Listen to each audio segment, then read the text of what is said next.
ತಿಳಿಸುವ ಈ ಶಾಸ್ತ್ರ ಅನಾರಂಭಣೀಯ, ಮಾಡಬೇಕಾದ ಅಗತ್ಯ ಇಲ್ಲ. ಇತಿ ಪ್ರಾಪ್ತೆ, ಈ ರೀತಿಯಾದ ಪೂರ್ವಪಕ್ಷ ಬಂದಾಗ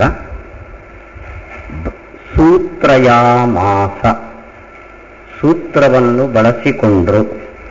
ಯಾರು? ಭಗವಾನ್ ಆಚಾರ್ಯರು. ಏನದು ಸೂತ್ರ? ಓಂ ಅಥಾತೋ ಬ್ರಹ್ಮ ಜಿಜ್ಞಾಸ ಓಂ.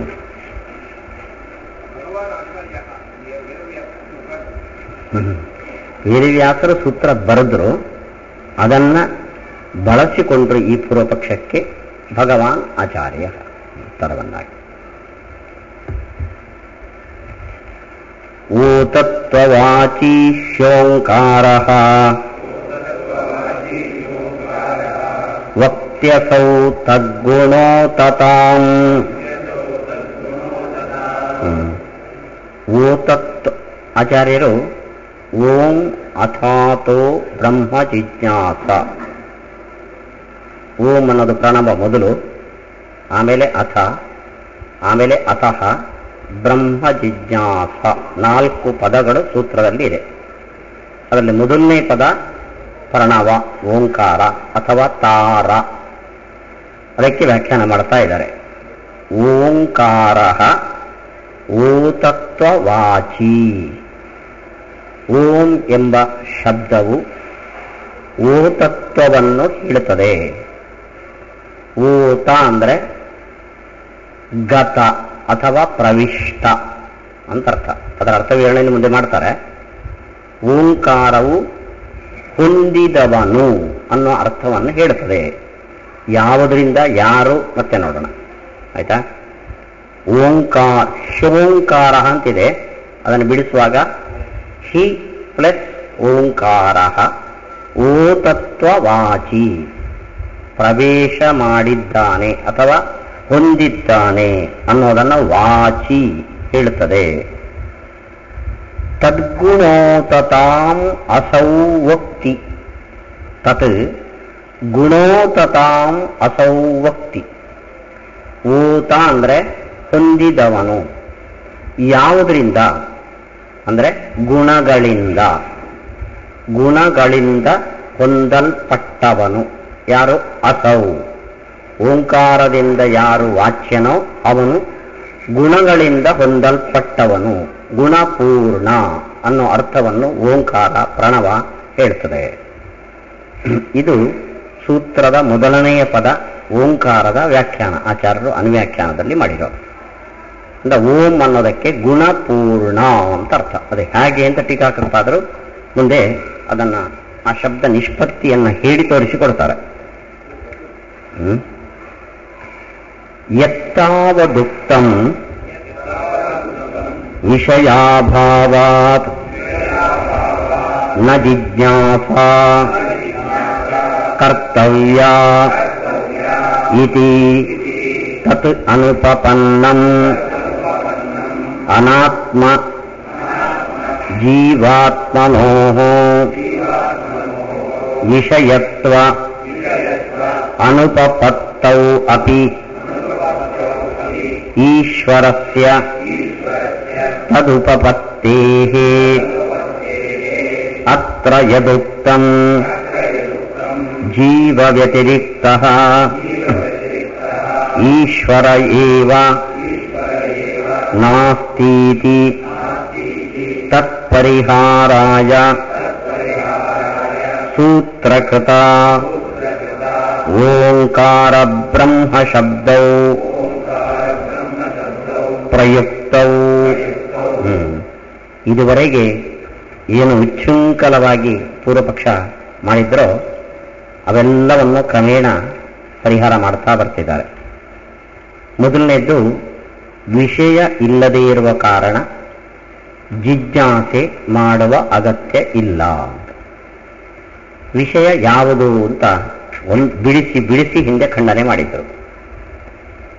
ಅನಾತ್ಮ, ಆತ್ಮರಲ್ಲಿ ಜೀವಾತ್ಮ, ಪರಮಾತ್ಮ. ಇವೆರಡನ್ನು ಬಿಡಿ, ಕೊನೆಯದ್ದಾಗತ್ತೆ. ಅನಾತ್ಮನೂ ವಿಷಯ ಅಲ್ಲ, ಜೀವಾತ್ಮನೂ ವಿಷಯ ಅಲ್ಲ, ಪರಮಾತ್ಮ ವಿಷಯ. ಅದನ್ನು ಹೇಗೆ ಖಂಡನೆ ಮಾಡಿದರು? ಜೀವಾತ್ಮ ಬಿಟ್ಟು ಪರಮಾತ್ಮ ಅಂತ ಒಬ್ಬ ವ್ಯಕ್ತಿಯೇ ಇಲ್ಲ ಅಂತ ಹಿಂದೆ ಆಕ್ಷೇಪ ಮಾಡಿದರು. ಅದಕ್ಕೆ ಉತ್ತರವಾಗಿ ಸೂತ್ರಕಾರರು ಓಂ ಅನ್ನೋ ಶಬ್ದವನ್ನು ಹೇಳಿದ್ದಾರೆ. ಅಲ್ಲಿಗೆ ವಿಷಯ ಇದೆ ಅಂತ ಸಮರ್ಥನೆ ಮಾಡೋಕ್ಕೋಸ್ಕರ ಸೂತ್ರದಲ್ಲಿ ಓಂ ಅನ್ನುವ ಶಬ್ದ ಇದೆ. ಅಲ್ಲ, ಜೀವಾತ್ಮನೂ ವಿಷಯ ಅಲ್ಲ, ಜಡವೂ ವಿಷಯ ಅಲ್ಲ, ಪರಮಾತ್ಮ ಅಂತ ಒಬ್ಬ ಇದ್ದಾನೆ, ಅವನು ಜಿಜ್ಞಾಸೆಗೆ ವಿಷಯನಾಗ್ತಾನೆ. ಅವನಿದ್ದಾನೆ ಅನ್ನೋದಕ್ಕೆ ಏನು ಪ್ರಮಾಣ? ಓಂ ಅನ್ನೋದು ಪ್ರಮಾಣ. ಇವಿಷ್ಟು ಅದು ಹೇಗೆ ಪ್ರಮಾಣ ಅಂತ ಮುಂದೆ ಬಿಡಿಸ್ತಾರೆ ಅದನ್ನು. ಯತ್ ತಾವತ್ ಉಕ್ತಂ ಏನು ಹಿಡಿದಿರೋ ವಿಷಯ ಅಭಾವಾತ್ ಜಿಜ್ಞಾಸ ನ ಕರ್ತವ್ಯ ಇತಿ ತತ್ ಅನುಪಪನ್ನಂ. ಅನಾತ್ಮ ಜೀವಾತ್ಮನೋ ವಿಷಯತ್ವ ಅನುಪಪತ್ತವು ಅಪಿ. ಅನಾತ್ಮನು ಅಂದರೆ ಜಡ ವಿಷಯ ಅಲ್ಲ, ಜೀವಾತ್ಮನು ವಿಷಯ ಅಲ್ಲದಿದ್ರೂ ಈಶ್ವರಸ್ಯ ತತ್ ಉಪಪತ್ತೇ, ಪರಮಾತ್ಮನು ವಿಷಯ ಆಗ್ತಾನೆ. ಅತ್ರ ಯದುಕ್ತಂ, ಈ ಬಗ್ಗೆಯೂ ನೀವು ಹಿಂದೆ ಹೇಳಿದಿರಿ, ಜೀವ ವ್ಯತಿರಿಕ್ತ ಈಶ್ವರ ಏವ ನಾಸ್ತಿ ಇತಿ ತತ್ಪರಿಹಾರಾಯ ಸೂತ್ರಕೃತ ಓಂಕಾರ ಬ್ರಹ್ಮ ಶಬ್ದವು ಪ್ರಯುಕ್ತವು. ಯಾಕೆ ಪ್ರಯೋಗ ಮಾಡಿದ್ದಾರೆ ಓಂಕಾರ ಬ್ರಹ್ಮ ಶಬ್ದವನ್ನ? ಈಶ್ವರನೇ ಇಲ್ಲ ಅಂದ್ರೆ ಇದಾನೆ ಅಂತ ಸಮರ್ಥನೆ ಮಾಡಲಿಕ್ಕೆ ಎರಡು ಶಬ್ದಗಳನ್ನು ಸೂತ್ರಕಾರರು ಪ್ರಯೋಗ ಮಾಡಿದ್ದಾರೆ. ತೇನ ಅಯಮರ್ಥ ಸೂಚಿತಃ ಓಂ ಇತ್ಯೇತತ್ ಅಕ್ಷರಂ ಉದ್ಗೀತಂ ಉಪಾಸೀತ ತದ್ವಿಜಿಜ್ಞಾಸಸ್ವ ತದ್ಬ್ರಹ್ಮ ಇತ್ಯಾದಿ ಶ್ರುತೌ ಓಂಕಾರ ಬ್ರಹ್ಮ ಶಬ್ದೌ ಜಿಜ್ಞಾಸ್ಯೇ ವಸ್ತುನಿ ಶೂಯೇತೆ ತಾಭ್ಯಾಂಚ ಸಕಲ ಜೀವಜಡಾತ್ಮಕ ಜಡಾತ್ಮಕಾತ್ ಪ್ರಪಂಚಾತ್ ವಿಲಕ್ಷಣಂ ಅವಗಮ್ಯತೆ ಇದಿ. ಜೀವ ವ್ಯತಿರಿಕ್ತ ಈಶ್ವರನೇ ಇಲ್ಲ ಅನ್ನೋ ಆಕ್ಷೇಪದ ಪರಿಹಾರಕ್ಕಾಗಿ ಸೂತ್ರದಲ್ಲಿ ಎರಡು ಶಬ್ದಗಳಿವೆ, ಓಂ ಮತ್ತು ಬ್ರಹ್ಮ ಶಬ್ದ. ಅದ್ಯಾಕೆ ಆ ಎರಡು ಶಬ್ದಗಳನ್ನೇ ಪ್ರಯೋಗ ಮಾಡಿದ್ದಾರೆ ಸೂತ್ರಕಾರರು ಅಂದರೆ, ಅಥಾತೋ ಬ್ರಹ್ಮ ಜಿಜ್ಞಾಸ ಕರ್ತವ್ಯ ಅಂತ ಸೂತ್ರದ ಅರ್ಥ. ಬ್ರಹ್ಮನ ವಿಚಾರವನ್ನ ಮಾಡಬೇಕು ಅಂತ. ವಿಚಾರವನ್ನ ಮಾಡಬೇಕು ಯಾಕೆ ಅಂದರೆ ಅತಃ, ಕಾರಣ ಕೊಟ್ಟು ನ್ಯಾಯ ಕೊಟ್ಟು ಸಮರ್ಥನೆ ಮಾಡಿದ್ದಾರೆ. ಇದು ಯುಕ್ತಿ ಸೂತ್ರಕಾರರು ಹೇಳಿದ್ದು. ಈ ಯುಕ್ತಿಯನ್ನ ಈ ಯುಕ್ತಿಯಿಂದ ಬೆಂಬಲಿಸಲ್ಪಡುವ ಒಂದು ವಿಧಿವಾಕ್ಯ ಇರಬೇಕಲ್ಲ. ನಾವು ನ್ಯಾಯಕ್ಕೆ ಲಕ್ಷಣ ಅದೇ ಹೇಳಿದ್ದು, ನ್ಯಾಯವು ಮೂಲ ಪ್ರಮಾಣಕ್ಕೆ ಸಹಾಯ ಮಾಡುತ್ತೆ, ಕಾರಣೋಪಪತ್ತಿತಃ. ಸೊ ಸೂತ್ರ ಯುಕ್ತಿ ಕೊಟ್ಟು ಬ್ರಹ್ಮ ಜಿಜ್ಞಾಸ ಕರ್ತವ್ಯ ಅನ್ನೋದು ಯುಕ್ತಿಯನ್ನ ಹೇಳಿದರೆ ಆ ಯುಕ್ತಿಯಿಂದ ಬೆಂಬಲಿಸಲ್ಪಡುವ ವಿಧಿವಾಕ್ಯಗಳು ಬೇಕು. ಯಾವುದದು ವಿಧಿವಾಕ್ಯಗಳು? ಓಂ ಮತ್ತು ಬ್ರಹ್ಮ ಎರಡೂ ಶಬ್ದಗಳನ್ನು ಸೇರಿಸಿಕೊಂಡ ಎರಡು ವಿಧಿವಾಕ್ಯಗಳಿದೆ. ಓಮಿತಿ ಅಕ್ಷರಂ ಉದ್ಗೀತಂ ಉಪಾಸೀತ ಅಂತ ಶ್ರುತಿ. ಓಂ ಎಂಬುದಾಗಿ ಉದ್ಗೀತನಾದ ಅಕ್ಷರನನ್ನು ಉಪಾಸನೆ ಮಾಡ್ರಿ. ಉದ್ಗೀತ ಅಂದರೆ ಉಚ್ಚೈಹಿ ಗೀತ, ಬ್ರಹ್ಮಾದಿ ದೇವತೆಗಳಿಂದ ಶ್ರೇಷ್ಠನಾಗಿ ಹೇಳಲ್ಪಟ್ಟ ಅಕ್ಷರ ತತ್ವವನ್ನು ಓಂ ಗುಣಪೂರ್ಣನಾದುದನ್ನು ಉಪಾಸೀತ. ಈ ವಿಧಿವಾಕ್ಯ ಓಂಕಾರ ವಾಚ್ಯನನ್ನು ಉಪಾಸನೆ ಮಾಡ್ರಿ ಅಂತ ಹೇಳಿದೆ. ಇನ್ನೊಂದು ತದ್ವಿಜಿಜ್ಞಾಸಸ್ವ ತದ್ಬ್ರಹ್ಮ, ಬ್ರಹ್ಮನನ್ನು ಉಪಾಸನೆ ಮಾಡ್ರಿ, ವಿಚಾರ ಮಾಡ್ರಿ ಅಂತ ಹೇಳಿದೆ. ಇವೆರಡು ಆಧಾರ ಶ್ರುತಿಗಳು. ಇದಕ್ಕೆ ಯುಕ್ತಿಯನ್ನ ಬೆಂಬಲ ಕೊಡೋದಕ್ಕೋಸ್ಕರ ಈ ಸೂತ್ರ ಇದೆ. ಶ್ರುತಿಯಲ್ಲಿ ಬಳಸಿದ ಓಂ ಮತ್ತು ಬ್ರಹ್ಮ ಶಬ್ದವನ್ನು ಸೂತ್ರದಲ್ಲಿ ಬಳಸಿಕೊಂಡಿದ್ದಾರೆ. ಶ್ರುತಿಯಲ್ಲಿ ಕೇಳಿದ ಕೊಳ್ಳಿ, ವಿಧಿವಾಕ್ಯವನ್ನು ಕೇಳಿದ ಕೊಳ್ಳಿ ಅಷ್ಟು ಪ್ರಶ್ನೆಗಳು ಬಂತು. ಅದರಲ್ಲಿ ಕೊನೆಗೆ ಒಂದನ್ನು ಉಳಿಸ್ಕೊಂಡ್ರು ಟೀಕಾಕಾರರು. ಬ್ರಹ್ಮ ವಿಷಯ, ಬ್ರಹ್ಮನಲ್ಲಿ ಪ್ರಮಾಣ ಇಲ್ಲ ಅಂತ. ಅದಕ್ಕೆ ಉತ್ತರ ಆ ಶ್ರುತಿಯಲ್ಲಿರುವ ಓಂ ಶಬ್ದವನ್ನು ಬಳಸ್ಕೊಂತು ಸೂತ್ರ. ಓಂ ಅನ್ನೋದಕ್ಕೆ ಗುಣಪೂರ್ಣನಾದ ಬ್ರಹ್ಮನನ್ನು ಉಪಾಸನೆ ಮಾಡ್ರಿ. ಅಲ್ಲಿಗೆ ಜೀವ ವ್ಯತಿರಿಕ್ತನಾದ ಒಬ್ಬ ಬ್ರಹ್ಮ ಇದ್ದಾನೆ ಅನ್ನೋದಕ್ಕೆ ಆಧಾರವನ್ನ ಸೂತ್ರ ಕೊಡ್ತು, ತೋರಿಸಿಕೊಡ್ತು ಆಧಾರವನ್ನ. ಆದ್ದರಿಂದ ಜೀವ ವ್ಯತಿರಿಕ್ತ ಬ್ರಹ್ಮನೇ ಇಲ್ಲ ಅಂದ್ರೆ ಇದ್ದಾನೆ. ಅದಕ್ಕೋಸ್ಕರ ಉಪಾಸನಾ ಬೋಧಕ ಶ್ರುತಿ ಬ್ರಹ್ಮನನ್ನು ಹೇಳುವ ಓಂ ಅನ್ನೋ ಶಬ್ದವನ್ನು ಬಳಸಿದೆ. ಇನ್ನೊಂದು ಉಪಾಸನಾ ವಿಧಾಯಕ ಶ್ರುತಿ ಬ್ರಹ್ಮ ಶಬ್ದವನ್ನು ಬಳಸಿದೆ. ಅಲ್ಲ, ಜೀವ ವ್ಯತಿರಿಕ್ತ ಬ್ರಹ್ಮನಿಲ್ಲ ಅನ್ನೋ ವಾದ ಸರಿಯಲ್ಲ ಅಂತ ಸೂತ್ರ ನಿರಾಕರಣೆ ಮಾಡುತ್ತೆ. ನೋಡೋಣ, ಅದಕ್ಕೆಲ್ಲ ಉತ್ತರ ಇದೆ. ಇನ್ನು ಜೀವ ಅಂತ ಯಾಕನ್ಬಾರದು, ನಾವು ಇನ್ನೂ ಆಕ್ಷೇಪ ಮಾಡಿದ್ದೀವಿ. ಬ್ರಹ್ಮ ಅಂತ ಒಂದು ಕಲ್ಪನೆ ಮಾಡೋದಕ್ಕಿಂತ ಜಿದ್ದಿದ್ರಲ್ಲೇ ಸುಧಾರಿಸೋದು ಒಳ್ಳೆಯದು. ಈಶ್ವರ ಅನ್ನೋ ಶಬ್ದವನ್ನು ನಮಗೆ ಅಪ್ಲೈ ಮಾಡ್ಕೊಳ್ಳೋಣ, ಅದಕ್ಕೆಲ್ಲ ಉತ್ತರ ಇದೆ ನೋಡ. ಅತ್ರ ಯದುಕ್ತಂ ಜೀವ ವ್ಯತಿರಿಕ್ತ ಈಶ್ವರ ಏವ ನಾಸ್ತೀತಿ ತತ್ಪರಿಹಾರಾಯ ಸೂತ್ರಕೃತ ಓಂಕಾರ ಬ್ರಹ್ಮ ಶಬ್ದವು ಪ್ರಯುಕ್ತವು ತೇನ ಅಯಮರ್ಥ ಸೂಚಿತ. ಆ ಎರಡು ಶಬ್ದಗಳಿಂದ ಈ ವಿಷಯವು ಸೂಚಿಸಲ್ಪಟ್ಟು. ಏನು? ಓಂ ಇತಿ ಏತತ್ ಅಕ್ಷರಂ ಉದ್ಗೀತಂ ಉಪಾಸೀತ ತತ್ ವಿಜಿಜ್ಞಾಸಸ್ವ ತದ್ಬ್ರಹ್ಮ ಇತಿ ಶ್ರುತೌ ಓಂಕಾರ ಬ್ರಹ್ಮ ಶಬ್ದವು. ಒಂದು ಶ್ರುತಿಯಲ್ಲಿ ಓಂಕಾರ, ಇನ್ನೊಂದು ಶ್ರುತಿಯಲ್ಲಿ ಬ್ರಹ್ಮ ಶಬ್ದಗಳು ಜಿಜ್ಞಾಸ್ಯೇ ವಸ್ತುನಿ, ವಿಚಾರ ಮಾಡಲ್ಪಡಬೇಕಾದ ವಸ್ತುವಿನಲ್ಲಿ, ತತ್ವದಲ್ಲಿ ಶ್ರೂಯೇತಿ ಕೇಳಲ್ಪಡ್ತಾ ಇದೆ.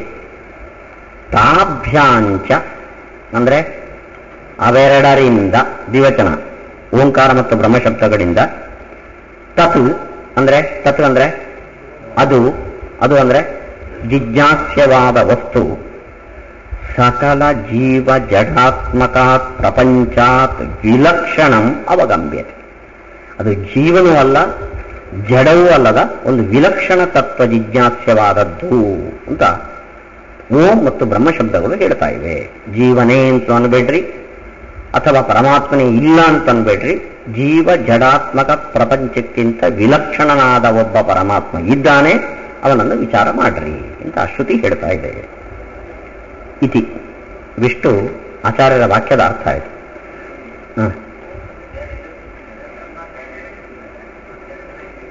ಓಂ ಓಂ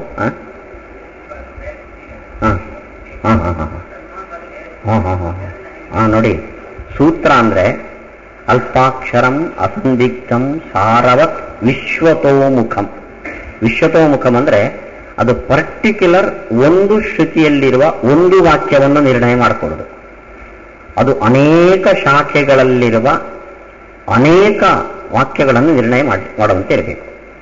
ಸೊ ಓಮಿತಿ ಅಕ್ಷರಂ ಅನ್ನೋದು ಚಾಂದೋಗ್ಯ ಬೃಹದಾರಣ್ಯಕದಲ್ಲಿರುವ ಶ್ರುತಿ. ತದ್ಬ್ರಹ್ಮ ತದ್ವಿಜಿಜ್ಞಾಸ ಅನ್ನೋದು ತೈತ್ತಿರೀಯದಲ್ಲಿರುವ ಶ್ರುತಿ. ಇಷ್ಟೇ ಅಲ್ಲ, ಆತ್ಮೇತ್ಯೇವೋಪಾಸೀತ ತುಂಬಾ ವಾಕ್ಯಗಳನ್ನು, ಉಪಾಸನಾ ವಿಧಾಯಕ ವಾಕ್ಯಗಳನ್ನು ಹೇಳ್ತಾರೆ. ಅದೆಲ್ಲವೂ ಟಾರ್ಗೆಟ್ ಈ ಸೂತ್ರಕ್ಕೆ. ಅದಕ್ಕೋಸ್ಕರ ಎಲ್ಲ ಶ್ರುತಿಯಲ್ಲೂ ಉಪಾಸನಾ ವಿಧಾಯಕ ಶಬ್ದಗಳನ್ನು ತಗೊಳ್ಬೇಕು. ಬರೀ ಎರಡೇ ಅಲ್ಲ, ಓಂ ಬ್ರಹ್ಮ ಅಲ್ಲ, ಇನ್ನೂ ಅನೇಕ ತಗೊಳ್ಬೇಕು. ಹಾಗೆ ತತ್ ಅಯುಕ್ತಮಿವ ಆಭಾತಿ ಓಮಾದಿಪದಸ್ಯ ಅಲೌಕಿಕಾರ್ಥೇ ಅನವಗತ ಸಂಗತಿತ್ವಾತ್ ನಹಿ ಪದಂ ಚಕ್ಷುಃ ಚಕ್ಷುರಾದಿವತ್ ಅಪ್ರತೀತೆ ಏವ ಅರ್ಥೇ ಪ್ರತೀತಿಂ ಜನಯತಿ ಯೇನ ಅಪೂರ್ವಂ ಅರ್ಥಂ ಪದ ಪ್ರಯೋಗಾದೇವ ಪ್ರತೀಮಃ ಸ್ವರ್ಗಾಪೂರ್ವ ದೇವತಾದ್ಯರ್ಥೋಪಿ ನ ಪದ ಪ್ರಯೋಗಾದೇವ ಸಿದ್ಧಃ ಕಿಂತು ಸನ್ನಿಹಿತ ಅನೇಕ ವಾಕ್ಯಾರ್ಥ ಸಾಮರ್ಥ್ಯಾತ್ ಲಭ್ಯತೆ ಇತ್ಯತ ಆಹ ಭಾಷ್ಯಕಾರಃ ವೋತತ್ವವಾಚಿ ಇತಿ ತತ್ ಅಯುಕ್ತಮಿವ ಪ್ರತಿಭಾತಿ. ಜಿಜ್ಞಾಸ್ಯವಾದ ಜಡ ಜೀವರಿಗಿಂತ ವಿಲಕ್ಷಣವಾದ ಒಂದು ವಸ್ತು ಇದೆ ಎನ್ನುವುದಕ್ಕೆ ಸೂತ್ರಕಾರರು ಎರಡು ಶಬ್ದಗಳನ್ನು ಹೇಳಿದರು. ಅದು ಸರಿಯಲ್ಲ ಅಂತ ಅನ್ನುತ್ತಾ ಇದೆ. ಯಾಕೆಂದ್ರೆ ಆ ಎರಡು ಶಬ್ದಗಳಿಂದ ನಾವು ಇದುವರೆಗೆ ತಿಳಿಯದ ಒಂದು ವಸ್ತುವನ್ನ ಆ ಶಬ್ದ ತಿಳಿಸ್ತದೆ. ನಾವು ತಿಳಿದ ವಸ್ತುಗಳು ಜಡ, ನಾವು ತಿಳಿಯದ ಒಂದು ವಸ್ತು ಓಂಕಾರದಿಂದ ಪ್ರತಿಪಾದ್ಯವಾದ ಜಿಜ್ಞಾಸ್ಯವಾದ ವಸ್ತು. ಅದು ನಮ್ಗೆ ಗೊತ್ತಾ? ಇಲ್ಲ. ಹೊಸದಾಗಿ ಆ ಶಬ್ದ ತಿಳಿಸುತ್ತೆ. ಟೀಕಾಚಾರ ಆಕ್ಷೇಪ ಏನು ಅಂದ್ರೆ, ಶಬ್ದದಿಂದ ತಿಳಿಯದ ವಸ್ತುವನ್ನು ತಿಳಿಸೋಕೆ ಸಾಧ್ಯ ಇಲ್ಲ. ಆಯ್ತಾ? ನಾವು ತಿಳಿದ ವಸ್ತುವನ್ನು ಶಬ್ದದಿಂದ ತಿಳಿಸಬಹುದು ಹೊರತು ತಿಳಿಯದ ವಸ್ತುವನ್ನು ತಿಳಿಸೋಕೆ ಸಾಧ್ಯ ಇಲ್ಲ. ಕಣ್ಣು ಇದುವರೆಗೆ ನೋಡದ ಪದಾರ್ಥಗಳನ್ನು ನೋಡಬಹುದು.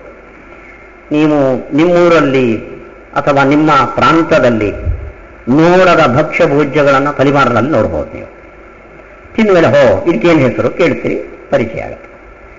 ಕಣ್ಣಿನಿಂದ ನಾವು ನೋಡದ ವಸ್ತುಗಳನ್ನು ತಿಳಿಬಹುದು. ಶಬ್ದದಿಂದ ನೋಡದ ವಸ್ತುಗಳನ್ನು ತಿಳ್ಕೊಳ್ಳೋಕೆ ಸಾಧ್ಯ ಇಲ್ಲ. ತಿಳಿಸ್ಕೊಳ್ಳೋಕೆ ಸಾಧ್ಯ ಇದೆ. ನೋಡ್ರಿ, ಉದಾಹರಣೆಗೆ ನೀವು ಮಾವಿನ ಮರಕ್ಕೆ ಮಾವಿನ ಮರ ಅಂತ ಹೇಳ್ತೀವಿ. ನಾವು ತುಳುವಿನಲ್ಲಿ ಕುಕ್ಕುದ ಮರ ಅಂತೇವೆ. ನಾನು ಆ ಶಬ್ದವನ್ನು ಪ್ರಯೋಗ ಮಾಡಿದೆ.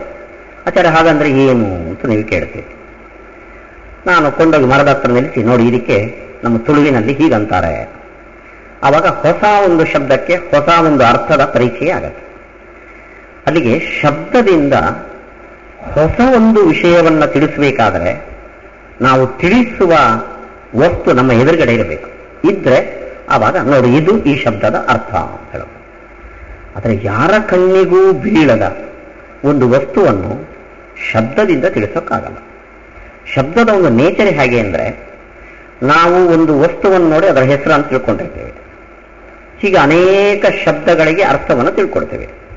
ತಿಳ್ಕೊಂಡ ಮೇಲೆ ಅವನ್ನೆಲ್ಲ ಜೋಡಿಸಿ ಒಂದು ಹಾರದ ಥರ ಸೆಂಟೆನ್ಸ್ ಫಾರ್ಮ್ ಮಾಡ್ತೇವೆ. ಅಲ್ಲಿಗೆ ಆ ಸೆಂಟೆನ್ಸಿನಲ್ಲಿ ಸೇರಿದ, ವಾಕ್ಯದಲ್ಲಿ ಸೇರಿದ ಶಬ್ದಗಳಿಗೆಲ್ಲ ಅರ್ಥ ನಮಗೆ ಮೊದಲೇ ಗೊತ್ತಿರುತ್ತೆ. ನಾವು ನೋಡುವ ವಸ್ತುಗಳಲ್ಲಿ ಇದಕ್ಕೆ ಇದು ಅರ್ಥ, ಇದಕ್ಕೆ ಇದು ಅರ್ಥ ಅಂತ ನಾವು ಪರಿಚಯ ಮಾಡಿಕೊಡಬಹುದು ಹೊರತು ನೋಡದ ವಸ್ತುವಿನ ಪರಿಚಯವನ್ನ ಶಬ್ದದಿಂದ ಮಾಡಿಕೊಳ್ಳೋಕೆ ಸಾಧ್ಯ ಇಲ್ಲ. ಅಂದಮೇಲೆ ನಾವು ನೋಡಿದ್ದು ಜಡವನ್ನು ಮತ್ತೆ ನಮ್ಮನ್ನು, ಇದನ್ನು ಬಿಟ್ಟು ವಿಲಕ್ಷಣವಾದ ಒಂದು ದೇವರನ್ನ ನಾವು ಎಲ್ಲೂ ಕಂಡಿಲ್ಲ. ಆದ್ರಿಂದ ಶಬ್ದದಿಂದ ಅದರ ಪರಿಚಯ ಹೇಗೆ ಸಾಧ್ಯ ಅಂತ ಪ್ರಶ್ನೆ.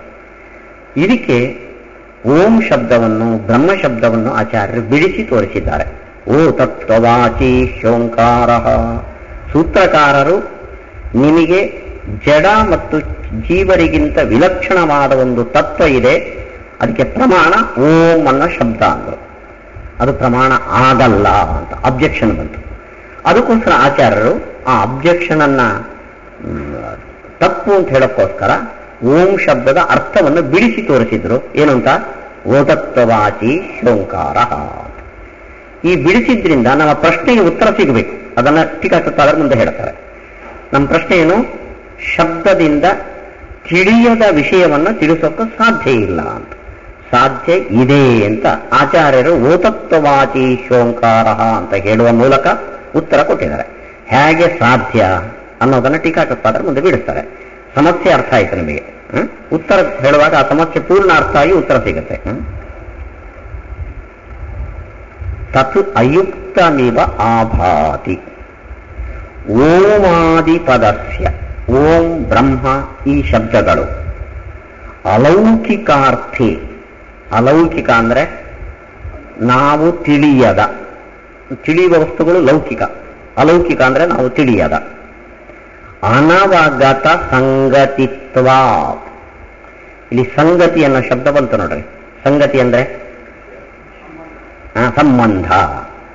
ಅದು ಸಂಬಂಧ ಅಂದ್ರೆ ಪರ್ಟಿಕ್ಯುಲರ್ ಶಬ್ದಕ್ಕೂ ಅರ್ಥಕ್ಕೂ ಇರುವ ಸಂಬಂಧವನ್ನ ಸಂಗತಿ ಅಂತ ಕರೀತಾರೆ. ಸಂಬಂಧ, ಅದನ್ನು ಸಂಗತಿ ಅಂತ ಕರೀತಾರೆ. ಆದ್ರಿಂದ ಅಲೌಕಿಕವಾದ ಅರ್ಥದಲ್ಲಿ ಶಬ್ದಕ್ಕೆ ಸಂಬಂಧವು ಸಂಗತಿಯು ಅನವಗತ. ಅನವಗತ ಅಂದ್ರೆ ತಿಳಿದಿಲ್ಲ. ಲೌಕಿಕವಾದ ವಸ್ತುಗಳಲ್ಲಿ ಶಬ್ದಕ್ಕೆ ಸಂಬಂಧವು ತಿಳಿಯುತ್ತೆ. ಎದುರುಗಡೆ ಒಂದು ವಸ್ತು ಇರುತ್ತೆ, ಇದಕ್ಕೆ ಪುಸ್ತಕ ಅಂತ ಹೆಸರು, ಸಂಗತಿ ತಿಳಿಯಿತು, ಶಬ್ದಕ್ಕೂ ಅರ್ಥ. ಇದಕ್ಕೆ ಮೈಕು ಅಂತ ಹೆಸರು ತಿಳಿಯುತ್ತದೆ. ಯಾವುದನ್ನು ಯಾರೂ ನೋಡಲ್ವೋ ಇದಕ್ಕೆ ಇವನು ಅರ್ಥ ತೋರಿಸ್ಕೊಡಕ್ ಬರಲ್ಲ. ಅದನ್ನ ಶಬ್ದದಿಂದ ಅಂಥ ಅಲೌಕಿಕ ವಸ್ತುವನ್ನು ತಿಳಿಸೋಕೆ ಸಾಧ್ಯ ಇಲ್ಲ. ನಹಿ ಪದಂ ಚಕ್ಷುರಾದಿವತ್ ಅಪ್ರತೀತೆ ಏವ ಅರ್ಥೇ ಪ್ರತೀತಿಂ ಜನಯತಿ. ಚಕ್ಷುರಾದಿವತ್, ಚಕ್ಷು ಅಂದ್ರೆ ಕಣ್ಣು, ಅದು ಅಪ್ರತೀತ ವಸ್ತುವನ್ನ ತಿಳಿಸಿಕೊಡುತ್ತೆ. ಕಣ್ಣು ನಾವು ಬೇರೆಲ್ಲೂ ನೋಡದ ಹೊಸ ಒಂದು ಪ್ರಾಣಿಯನ್ನ ಕಣ್ಣು ಗುರುತಿಸ್ಬೋದು ಕಾಡಲ್ಲಿ. ಆದರೆ ಅದರಂತೆ ಪದ ಗುರುತಿಸೋಕೆ ಸಾಧ್ಯ ಇಲ್ಲ. ಯಾಕೆ? ಪದಕ್ಕೆ ಅರ್ಥ ಮೊದಲು ತಿಳಿದಿರಬೇಕು. ಸರ್ವಥಾ ತಿಳಿಯದ ಒಂದು ಅರ್ಥವನ್ನು ಪದದಿಂದ ತಿಳಿಸೋಕೆ ಸಾಧ್ಯ ಇಲ್ಲ.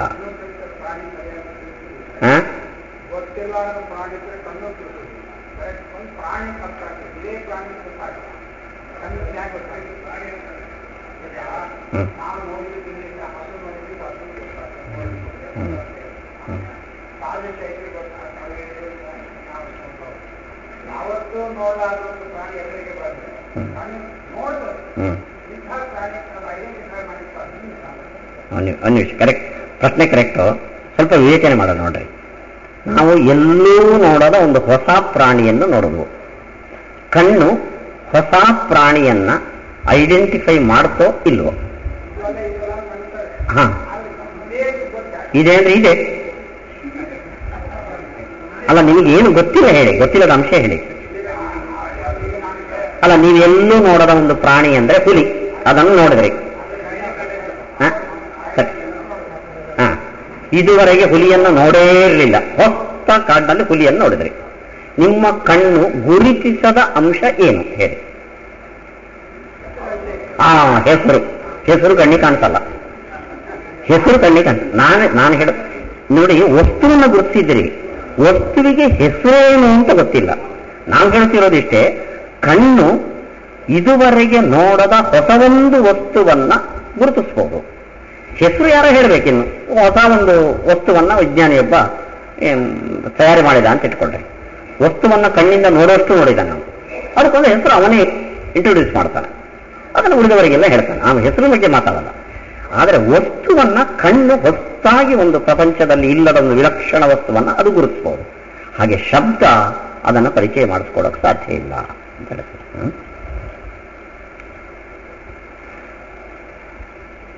ಪ್ರತೀತಿಂ ನ ಜನಯತಿ ಏನ ಅಪೂರ್ವಂ ಅರ್ಥಂ ಪದಪ್ರಯೋಗಾದೇವ ಪ್ರತೀಮ. ಒಂದು ವೇಳೆ ಶಬ್ದಕ್ಕೆ ಆ ಸಾಮರ್ಥ್ಯ ಇದ್ದಿದ್ರೆ ಅಪೂರ್ವ ವಿಷಯವನ್ನು ಪದಪ್ರಯೋಗ ಮಾಡಿದ ಕೂಡಲೇ ನಮಗೆ ಐಡಿಯಾ ಬಂದ್ಬಿಡ್ಬೋದಿತ್ತು. ಆದರೆ ಪದಕ್ಕೆ ಆ ಸಾಮರ್ಥ್ಯ ಇಲ್ಲ. ಹಾಗಾದ್ರೆ ನಿಮಗೆ ನೋಡದ ಯಾವ ವಸ್ತು ಗೊತ್ತಿಲ್ವೋ? ಗೊತ್ತಿದೆಯೇ ಇಲ್ವೋ? ಅಂದ್ರೆ ಯಾರೂ ನೋಡದ ವಸ್ತುಗಳು ಗೊತ್ತಿದೆಯೇ ಇಲ್ವೋ? ಸ್ವರ್ಗ, ಪುಣ್ಯ, ಪಾಪ ಗೊತ್ತಿದೆಯೇ ಇಲ್ವೋ? ಹೇಗೆ ತಿಳ್ಕೊಂಡ್ರಿ? ನೋಡಿಯೋ? ಯಾರು ನೋಡಿರೋರು ಯಾರು? ನಾನು ಸ್ವರ್ಗಕ್ಕೆ ಹೋಗಿ ಬಂದೆ ಅಂತ ಯಾರು ಹೇಳಿಲ್ಲ. ಹಾಗಾದ್ರೆ ತಪ್ಪಾಯ್ತಲ್ಲ ನನ್ನ ಸ್ಟೇಟ್ಮೆಂಟ್. ಆಗಮದಿಂದ ಅಂದ್ರೆ ಶಬ್ದದಿಂದ ಯಾರು ನೋಡೋದ ಸ್ವರ್ಗ, ಪುಣ್ಯ, ಪಾಪ, ಇದ್ರ ಐಡಿಯಾ ಬಂತಲ್ಲ ನಮಗೆ. ನಿಮ್ಮ ಸ್ಟೇಟ್ಮೆಂಟ್ ತಪ್ಪಾಯ್ತು. ಯಾರೂ ನೋಡದ ಅಲೌಕಿಕವಾದ ವಸ್ತುವನ್ನು ಶಬ್ದದಿಂದ ತಿಳಿಯೋದಕ್ಕೆ ಸಾಧ್ಯ ಇಲ್ಲ ಅನ್ನೋ ಮಾತು ತಪ್ಪಾಯ್ತಲ್ಲ ಅಂತ ಪ್ರಶ್ನೆ. ಸ್ವರ್ಗ ಅಪೂರ್ವ ದೇವತಾದ್ಯರ್ಥೋಪಿ ನ ಪದಪ್ರಯೋಗಾದೇವ ಸಿದ್ಧ ಕಿಂತು ಸನ್ನಿಹಿತ ಅನೇಕ ವಾಕ್ಯಾರ್ಥ ಸಾಮರ್ಥ್ಯಾತ್ ಲಭ್ಯತೆ. ಅದಕ್ಕೋಸ್ಕರ ನೋಡ್ರಿ, ನಿಮಗೆ ಇದುವರೆಗೆ ಪಾನಕ ಅಂದ್ರೆ ಏನು ಗೊತ್ತಿಲ್ಲ, ಆದರೆ ನಿಂಬೆಹಣ್ಣು ಗೊತ್ತು, ನಿಮಗೆ ಸಕ್ಕರೆ ಗೊತ್ತು, ನೀರು ಗೊತ್ತು.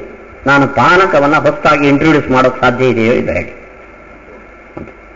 ಹೇಳ್ತೇನೆ. ಪಾನಕ ಅಂದ್ರೆ ಏನು ಗೊತ್ತಿಲ್ಲ, ನೀರು ತಗೊಂಬನ್ನಿ, ಅದಕ್ಕೆ ನಿಂಬೆಹಣ್ಣು ಹಿಂಡಿ ಸ್ವಲ್ಪ ಸಕ್ಕರೆ ಹಾಕಿ ಲೋಟದಲ್ಲಿ ಆ ಕಡೆ ಈ ಕಡೆ ಮಾಡಿ ಕೊಡ್ರಿ, ಅದೇ ಪಾನಕ.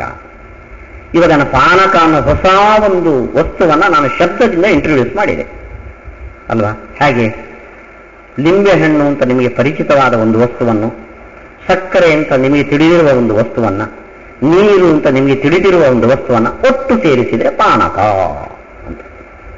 ಹಾಗೆ ಶಬ್ದಗಳೊಂದು ಅಪೂರ್ವವಾದ ವಸ್ತುವನ್ನು ತಿಳಿಸಬಹುದು. ಹಾಗೆ ನಿಮಗೆ ತಿಳಿದ ಪರಿಚಯ ಇರುವ ಪದಗಳನ್ನ ಜೋಡಿಸಿ ಪರಿಚಯ ಇಲ್ಲದ ವಸ್ತುವನ್ನು ತಿಳಿಸಿಕೊಡಬಹುದು.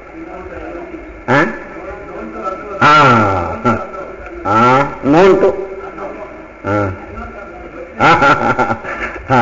ತಿಳಿದಿದ್ದರಿಂದ ತಿಳಿಯದ ಹಂತಕ್ಕೆ ಹತ್ತೋದು ಇದು. ಹಾಗೆ ನಾವು ಸ್ವರ್ಗ, ಪುಣ್ಯ, ಪಾಪ ಬಗ್ಗೆ ಐಡಿಯಾ ತಂದ್ಕೊತೀವಿ. ನಮಗೆ ಮೊದಲು ಈ ಕೆಲಸ ಮಾಡಿದ್ರೆ ಪಾಪ ಬರುತ್ತೆ ಅಂದಗಳು, ಏನದು ಪಾಪ? ನಮಗೆ ಪಾಪ ಬಿಟ್ಟರೆ ಪಾಪದ ಪರಿಚಯ ಇಲ್ಲ. ಆವಾಗ ಯಾರಾದ್ರೂ ಹೇಳಬೇಕು, ಪಾಪ ಅಂದ್ರೆ ಇದನ್ನ ಮಾಡಿದ್ರಿಂದ ನಿನ್ನಲ್ಲಿ ಏನೋ ಒಂದು ಹುಟ್ಕೊಳ್ತದೆ, ಅದರಿಂದ ಮುಂದಿನ ಜನ್ಮದಲ್ಲಿ ದುಃಖ ಪಡ್ತೀಯ ನೀನು, ಅಲ್ಲ ಪಾಪ ಅಂತ ಒಂದು ಇಂಥದ್ದು ಅಂತ ಐಡಿಯಾ ಕೊಡ್ತೀವಿ ನಾವು. ಸೊ ಮೊದಲು ನಮಗೆ ಪಾಪ ಅನ್ನೋ ಶಬ್ದದಿಂದ ಶಬ್ದ ಮಾತ್ರ ಅರ್ಥ ಆಗಲಿಲ್ಲ. ಅದನ್ನು 10 ತಿಳಿದ ಶಬ್ದಗಳಿಂದ ಎಕ್ಸ್ಪ್ಲೈನ್ ಮಾಡಿದಾಗ ಐಡಿಯಾ ಬರುತ್ತೆ. ಸ್ವರ್ಗ ಅಂದ್ರೆ ಏನು ಗೊತ್ತಿಲ್ಲ ನನಗೆ, ಸ್ವರ್ಗ ಅಂದ್ರೆ ಏನು? ಎನ್ನ ದುಃಖೇನ ಸಂಭಿನ್ನಂ ನಚಗ್ರಸ್ತಮನಂತರಂ ಅಭಿಲಾಷೋಪನೀತಂಚ ತತ್ಸುಖಂ ಸ್ವತ್ಪದಾಸ್ಪದಂ ಅಂತ ತಿಳಿಸಿ. ಸ್ವರ್ಗ ಅಂದ್ರೆ ಏನು? ಎಲ್ಲಿ ದುಃಖ ಇಲ್ಲವೋ, ಸುಖ ಇದೆಯೋ, ನೀವು ಬಯಸಿದ್ದೆಲ್ಲ ಕೂಡಲೇ ಬಂದು ಒದಗುತ್ತೋ ಅಂಥ ಒಂದು ಜಾಗ ಸ್ವರ್ಗ. ಸೊ ಸ್ವರ್ಗ ಅನ್ನೋ ಶಬ್ದ ಕೇಳಿದ ಕೂಡಲೇ ನಮಗೆ ಶಬ್ದ ಮಾತ್ರ. ಅದನ್ನ ಈ ರೀತಿಯಾಗಿ ಬಿಡಿಸಿ ಎಕ್ಸ್ಪ್ಲೇನ್ ಮಾಡಿದಾಗ ಸ್ವರ್ಗದ ಐಡಿಯಾ ಬರ್ತದೆ. ಹೀಗೆ ಅಪೂರ್ವವಾದ ವಸ್ತುವನ್ನು ಕೂಡ ತಿಳಿದ ಶಬ್ದಗಳ ಜೋಡಣೆಯಿಂದ ತಿಳಿಸೋಕ್ಕೆ ಸಾಧ್ಯ. ಅಂದ್ರೆ ಸ್ವರ್ಗ, ಅಪೂರ್ವ, ಪುಣ್ಯ, ಪಾಪ ಇದೆಲ್ಲ ಶಬ್ದಗಳು ಸಾರ್ಥಕವಾಗ್ತವೆ. ಆದರೆ ದೇವರು ಅನ್ನೋದು ತಿಳಿದ ವಸ್ತುವಲ್ಲ, ಅದನ್ನು 4 ಶಬ್ದಗಳಿಂದ ತಿಳಿಸೋಕ್ಕೂ ಬರಲ್ಲ. ಆದ್ರಿಂದ ಓಂಕಾರವನ್ನು ಪ್ರಯೋಗ ಮಾಡಿದ ಕೂಡಲೇ ದೇವರನ್ನ ನೀವು ಶಬ್ದದಿಂದ ಕನ್ವೆ ಮಾಡ್ಲಿಕ್ಕೆ ಬರಲ್ಲ. ಇಷ್ಟು ಪೂರ್ವ ಪಕ್ಷ.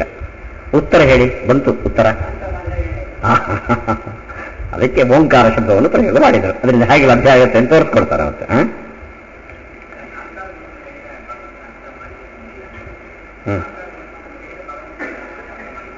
ಅದೇ ಉತ್ತರ, ಅದೇ ಹೇಳಿದ್ದು ನಾನು. ನಿಮ್ಗೆ ಉತ್ತರ ಗೊತ್ತಾಯ್ತು ಇವಾಗ ಅಂತ ಹೇಳಿದೆ ನಾನು. ಅದಕ್ಕೋಸ್ಕರ ಸ್ವರ್ಗವನ್ನು ಹೇಗೆ ಅರ್ಥ ಮಾಡಿಸ್ತೀರೋ ಹಾಗೆ ಭಗವಂತನನ್ನು ಅರ್ಥ ಮಾಡಿಸ್ಬಹುದು. ಅದಕ್ಕೋಸ್ಕರ ಬೇರೆ ಶಬ್ದ ಬಿಟ್ಟು ಓಂ ಬ್ರಹ್ಮ ಇದನ್ನು ಹೇಳಿದರು.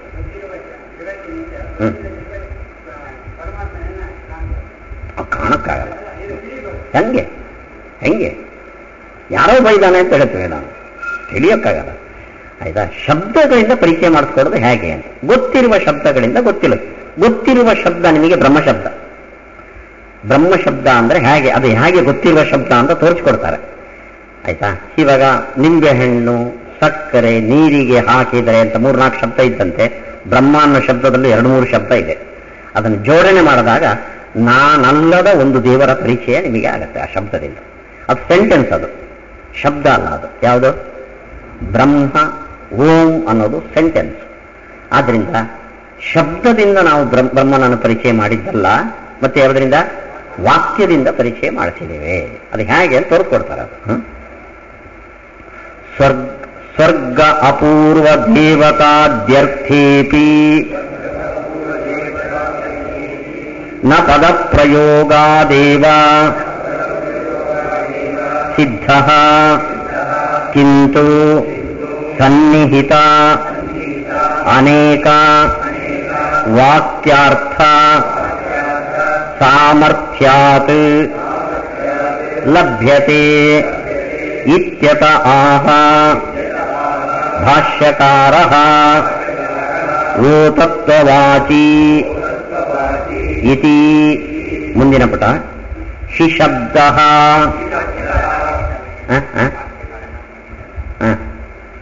ಅಲ್ಲಿ ಆಚಾರ್ಯ ಅಂದರು. ಇದಕ್ಕೆ ಉತ್ತರವನ್ನು ಕೊಟ್ಟರು ಆಚಾರ್ಯರು. ಯಾರು? ಓಮತಾತೋ. ಯಾರದು ಆಚಾರ್ಯರಂದ್ರೆ? ಬಾದರಾಯಣಾಚಾರ್ಯರು. ಇಲ್ಲಿ ಅವರಿಗಿಂತ ಡಿಫರೆನ್ಶಿಯೇಟ್ ತೋರಿಸೋಕ್ಕೋಸ್ಕರ ಭಾಷ್ಯಕಾರ. ಶಿಶಬ್ದೋ ಹೇತ್ವರ್ಥೇ ಓಂಕಾರಸ್ತಾವತ್ ಓತತ್ವಸ್ಯ ಗತತ್ವಸ್ಯ ಪ್ರವಿಷ್ಟತ್ವಸ್ಯ ವಾ ವಾಚಕಃ ಗತ್ಯಾದ್ಯರ್ಥಸ್ಯ ಅವತೇಃ ಖಲು ರೂಪಮೇತತ್ ಅವತೇಃ ತಿಲೋಪಶ್ಚ ಇತಿ ಸೂತ್ರಾತ್ ಓಂ ಇತಿ ಪುನಃ ಕಸ್ಯ ವಕ್ತಾ ಇತಿ ಪ್ರಶ್ನಪೂರ್ವಕಂ ಅವತಿಃ ನಾಮಾಯಂ ಧಾತುಃ ಗತಿಕರ್ಮ ಪ್ರವೇಶನಕರ್ಮ ಚ ಇತಿ ಅನ್ಯತ್ರಾಪಿ ಏವಮೇವ ನಿರುಕ್ತತ್ವಾತ್ ತಥಾ ಚ ಯದ್ಯಸೌ ಕರ್ಮಣಿ ತದಾ ಕರ್ತುಃ ಯದಿ ವಾ ಕರ್ತರಿ ತದಾ ಕರ್ಮಣಃ ಅಪೇಕ್ಷಾಯಾಂ ಉಪಪದಾದಿ ಅಭಾವೇಪಿ ಯೋಗ್ಯತಯಾ ಶ್ರುತ್ಯಂತರಾದಿ ಬಲಾದ್ವಾ ಅಸೌ ಓಂಕಾರಃ ತಸ್ಯ ಜಿಜ್ಞಾಸ್ಯಸ್ಯ ಗುಣೈಃ ಆನಂದಾದಿ ಅನಂತ ಕಲ್ಯಾಣ ಗುಣೈಃ ಗುಣಾನ್ವಾ ಓತತಾಂ ವಕ್ತಿ ಓತತ್ವವಾಚಿ ಶೋಂಕಾರ ಇದೆ. ಟೀಕಾಕಾರರ ಮೊದಲನೇ ಕೆಲಸ ಸೂತ್ರದಲ್ಲಿ ಬಿಡಿಸಲಾಗದ ಪದಗಳಿದ್ರೆ ಬಿಡಿಸಿ ತೋರಿಸೋದು. ಓತತ್ವವಾಚಿ ಶೋಂಕಾರ ಅಂತ ಗೊತ್ತಾಗಲ್ಲ. ಅದಕ್ಕೇನಂದ್ರು ಹಿ ಓಂಕಾರ. ಹಿ ಅನ್ನೋದಕ್ಕೆ ಅರ್ಥ ಏನು? ಯಸ್ಮಾತ್ ಅಂತ ಅರ್ಥ. ಯಸ್ಮಾತ್ ಓಂಕಾರ ಓತತ್ವವಾಚಿ ಅತಃ ತತ್ ಗುಣೋತತಾಂ ವಕ್ತಿ ಅರ್ಥ. ಭಾಷ್ಯದ ಅರ್ಥ. ಯಾವ ಕಾರಣದಿಂದ ಓಂಕಾರವು ಓತತ್ವವನ್ನು ಹೇಳ್ತಾ ಇದೆಯೋ ಆದ್ರಿಂದ ಗುಣಪೂರ್ಣವಾದ ವಸ್ತು ಅಂತ ಅದಕ್ಕೆ ಅರ್ಥ. ಓತತ್ವವನ್ನು ಹೇಳುತ್ತೆ ಅಂದ್ರೆ ಏನು? ಓಂ ಇದೆಯಲ್ಲ, ಇದರ ಮೂಲ ಧಾತು ಅವ ಅನ್ನೋದು.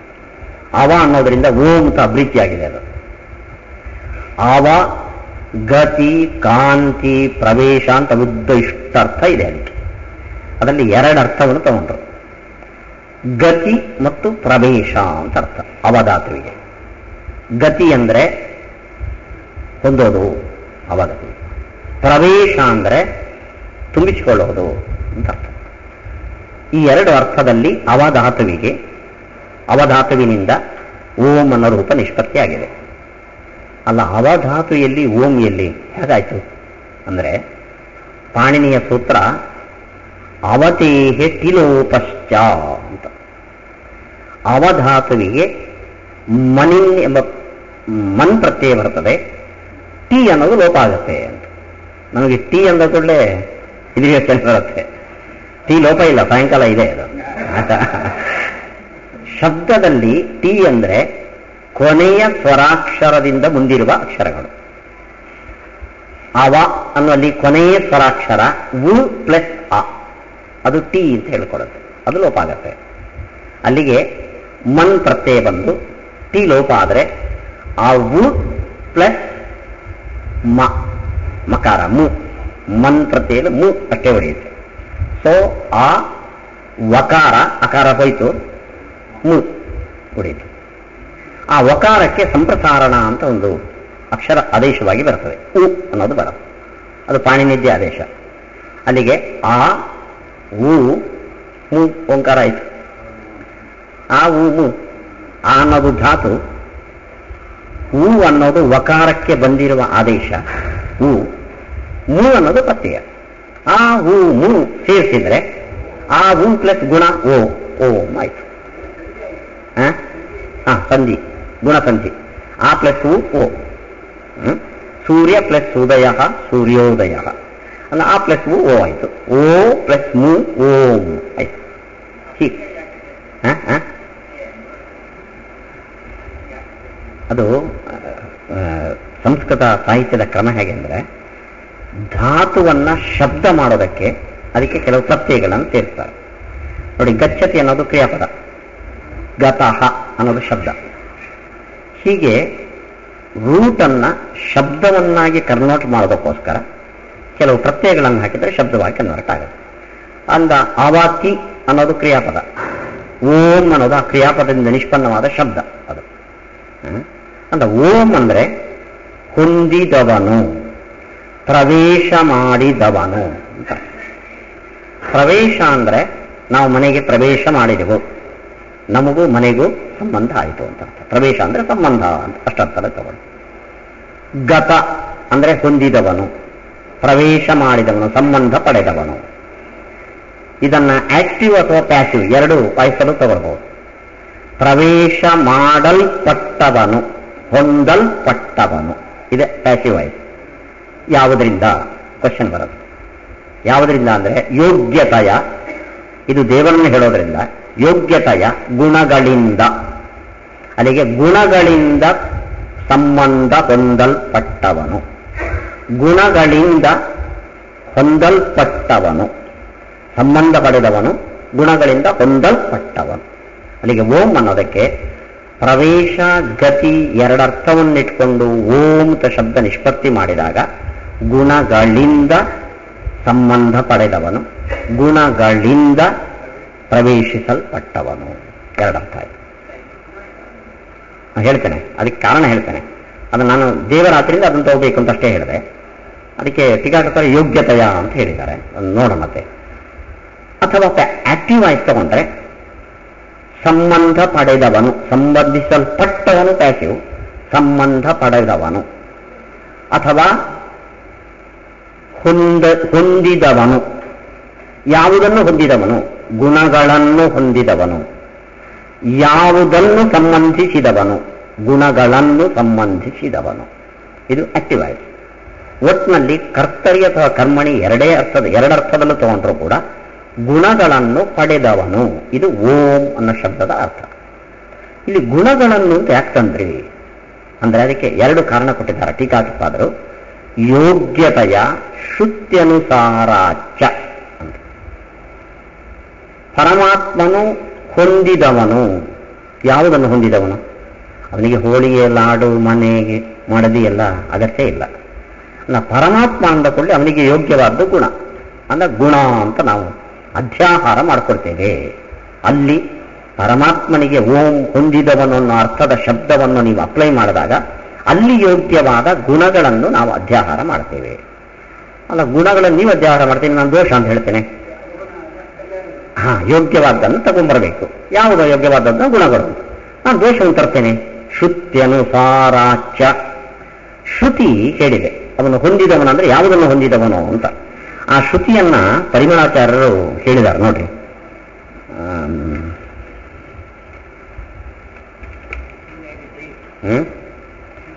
94 ಇದು ಗೀತಾ ತಾತ್ಪರ್ಯದಲ್ಲಿ ಆಚಾರ್ಯರು ಹೇಳಿದ್ದಾರೆ ಅಂತ ಉಲ್ಲೇಖ ಮಾಡ್ತಾರೆ ಪರಿಮಳಾಚಾರ್ಯರು.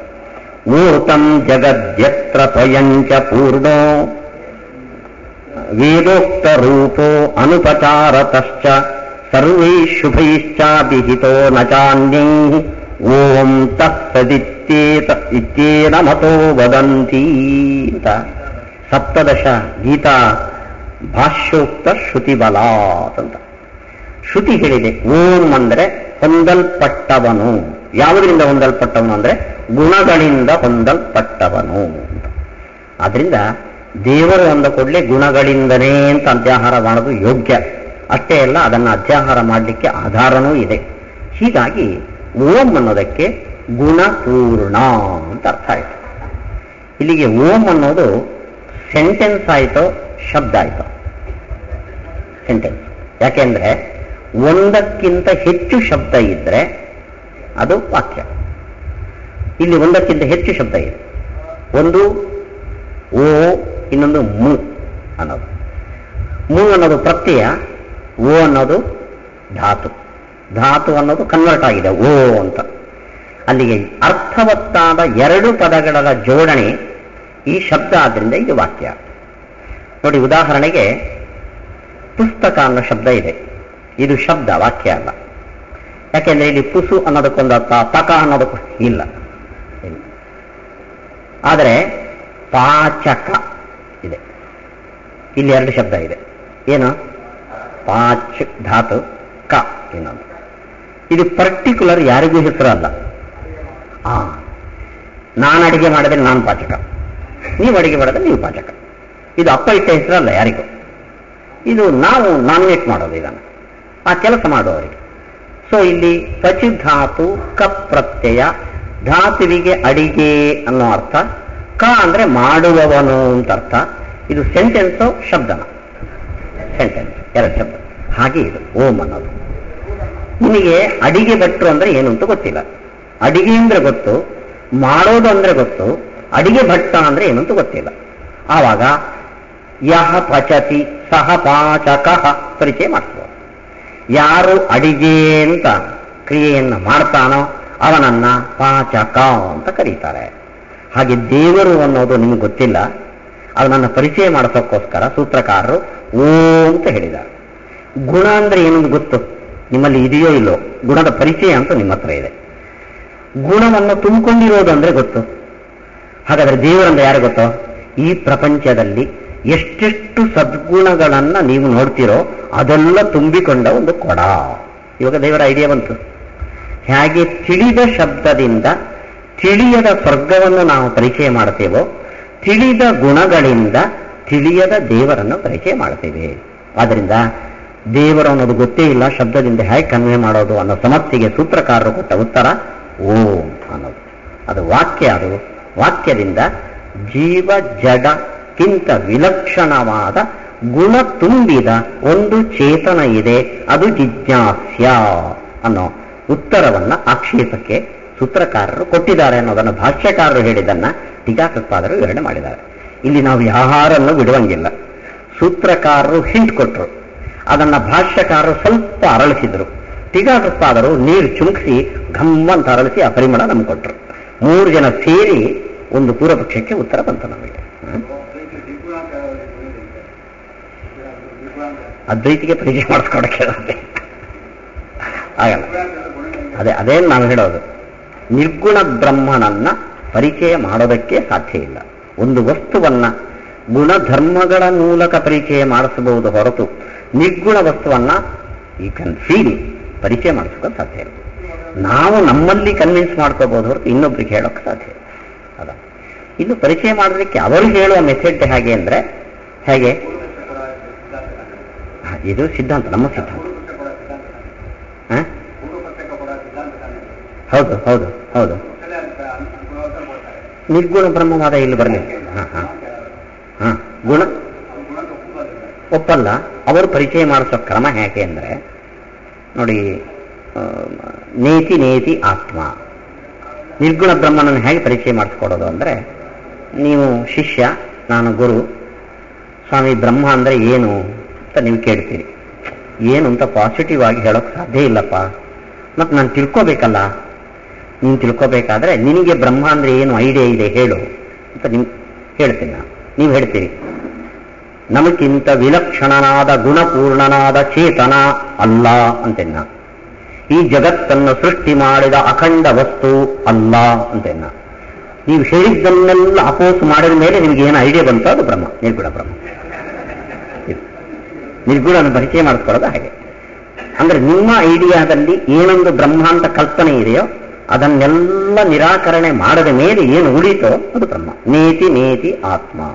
ಬ್ರಹ್ಮನ ನಿರ್ಗುಣ ಬ್ರಹ್ಮನ ಪರಿಚಯ ಮಾಡಿಸ್ಕೊಳ್ಬೇಕಾದ್ರೆ ಅದೇ ಮೆಥಡ್ ಅಂತ.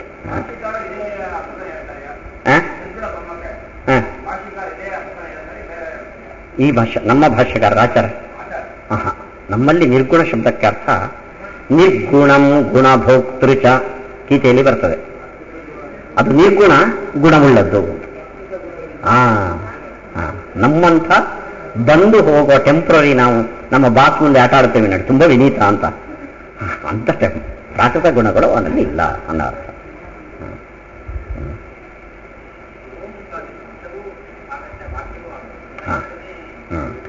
ಹೌದು ನೋಡಿ, ಶಬ್ದ ಯಾಕಾಗತ್ತೆ ಅಂದ್ರೆ ಒಂದೇ ಪದ ಅಲ್ಲ, ಪದ ಅನೇಕ. ಅಕ್ಷರ ಒಂದೇ, ಅಕ್ಷರದ ಪ್ರಶ್ನೆ ಅಲ್ಲ ನೋಡಿ. ಪಾಚಕ ಇದೆ, ಇಲ್ಲಿ ಒಂದೇ ಅಕ್ಷರ ಅಲ್ಲ, 3 ಅಕ್ಷರ ಇದೆ. ಆದರೆ ಇದು ಪದ. ಯಾಕೆಂದ್ರೆ ಪಾಚಕ, ಪಾಚಕವು, ಪಾಚಕ ಏಕವಚನ ದ್ವಿವಚನ ಬಹುವಚನ ಇದೆ, ಅದರಿಂದ ಅದೊಂದು ಪದ ಆಯ್ತಾ. ಇದು ಸೆಂಟೆನ್ಸ್, ಯಾಕೆಂದ್ರೆ ಅರ್ಥ ಇರುವ 2 ಪದಗಳು ಸೇರ್ಕೊಂಡಿದೆ. ಸೊ ಅದು ಸೆಂಟೆನ್ಸ್ ಕಮ್ ಪದ. ಇಲ್ಲ 2 ಇದೆ ಅಲ್ಲಿ. ಓ ಮು ಅದೇ ತರ ಸೇಮ್ ಸೇಮ್ ಸೇಮ್. ಅಂದ್ರೆ ಅಲ್ಲಿ ಐಡಿಯಾ ಬರಲ್ಲ, ಅಲ್ಲಿ ಇಲ್ಲಿ ಐಡಿಯಾ ಬರ್ತದೆ ಪಾಚಕ ಅಂತ.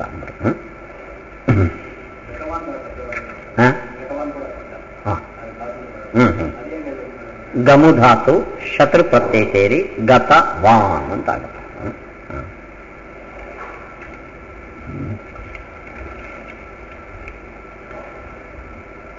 ಓಂಕಾರ ತಾವತ್, ಓಂಕಾರ ಅನ್ನೋದು ಇದೆಯಲ್ಲ, ಓತತ್ವಸ್ಯ, ಓತತ್ವವನ್ನು ವಾಚಕ ಅಲ್ಲಿಗೆ ಅನ್ವಯ. ಓತತ್ವ ಮೀನ್ಸ್ ಗತತ್ವಸ್ಯ ಪ್ರವಿಷ್ಟತ್ವಸ್ಯ. ಓ ಅನ್ನೋದು ಅವಧಾತು, ಅದಕ್ಕೆ 2 ಅರ್ಥ, ಒಂದು ಗತ ಒಂದು ಪ್ರವಿಷ್ಟ ಅಂತ ಅರ್ಥ. ಗತ ಅಂದ್ರೆ ಹೊಂದಲ್ಪಟ್ಟವನು, ಪ್ರವಿಷ್ಟ ಅಂದ್ರೆ ಪ್ರವೇಶ ಮಾಡಲ್ಪಟ್ಟವನು ಅಂತ ಅರ್ಥ.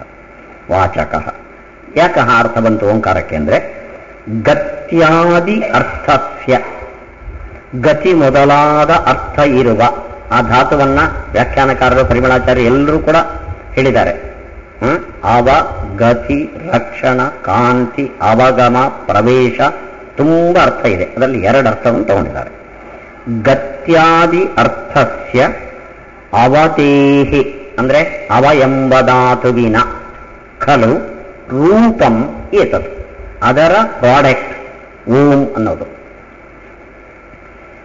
ಅದು ಅವ ಇದ್ದಿದ್ದು ಓಂ ಹೇಗಾಯಿತು ಅಂದ್ರೆ ಅವತೇಹಿ ಟಿಲೋಪಶ್ಚ, ಇದು ಪಾಣಿನಿಯ ಸೂತ್ರ.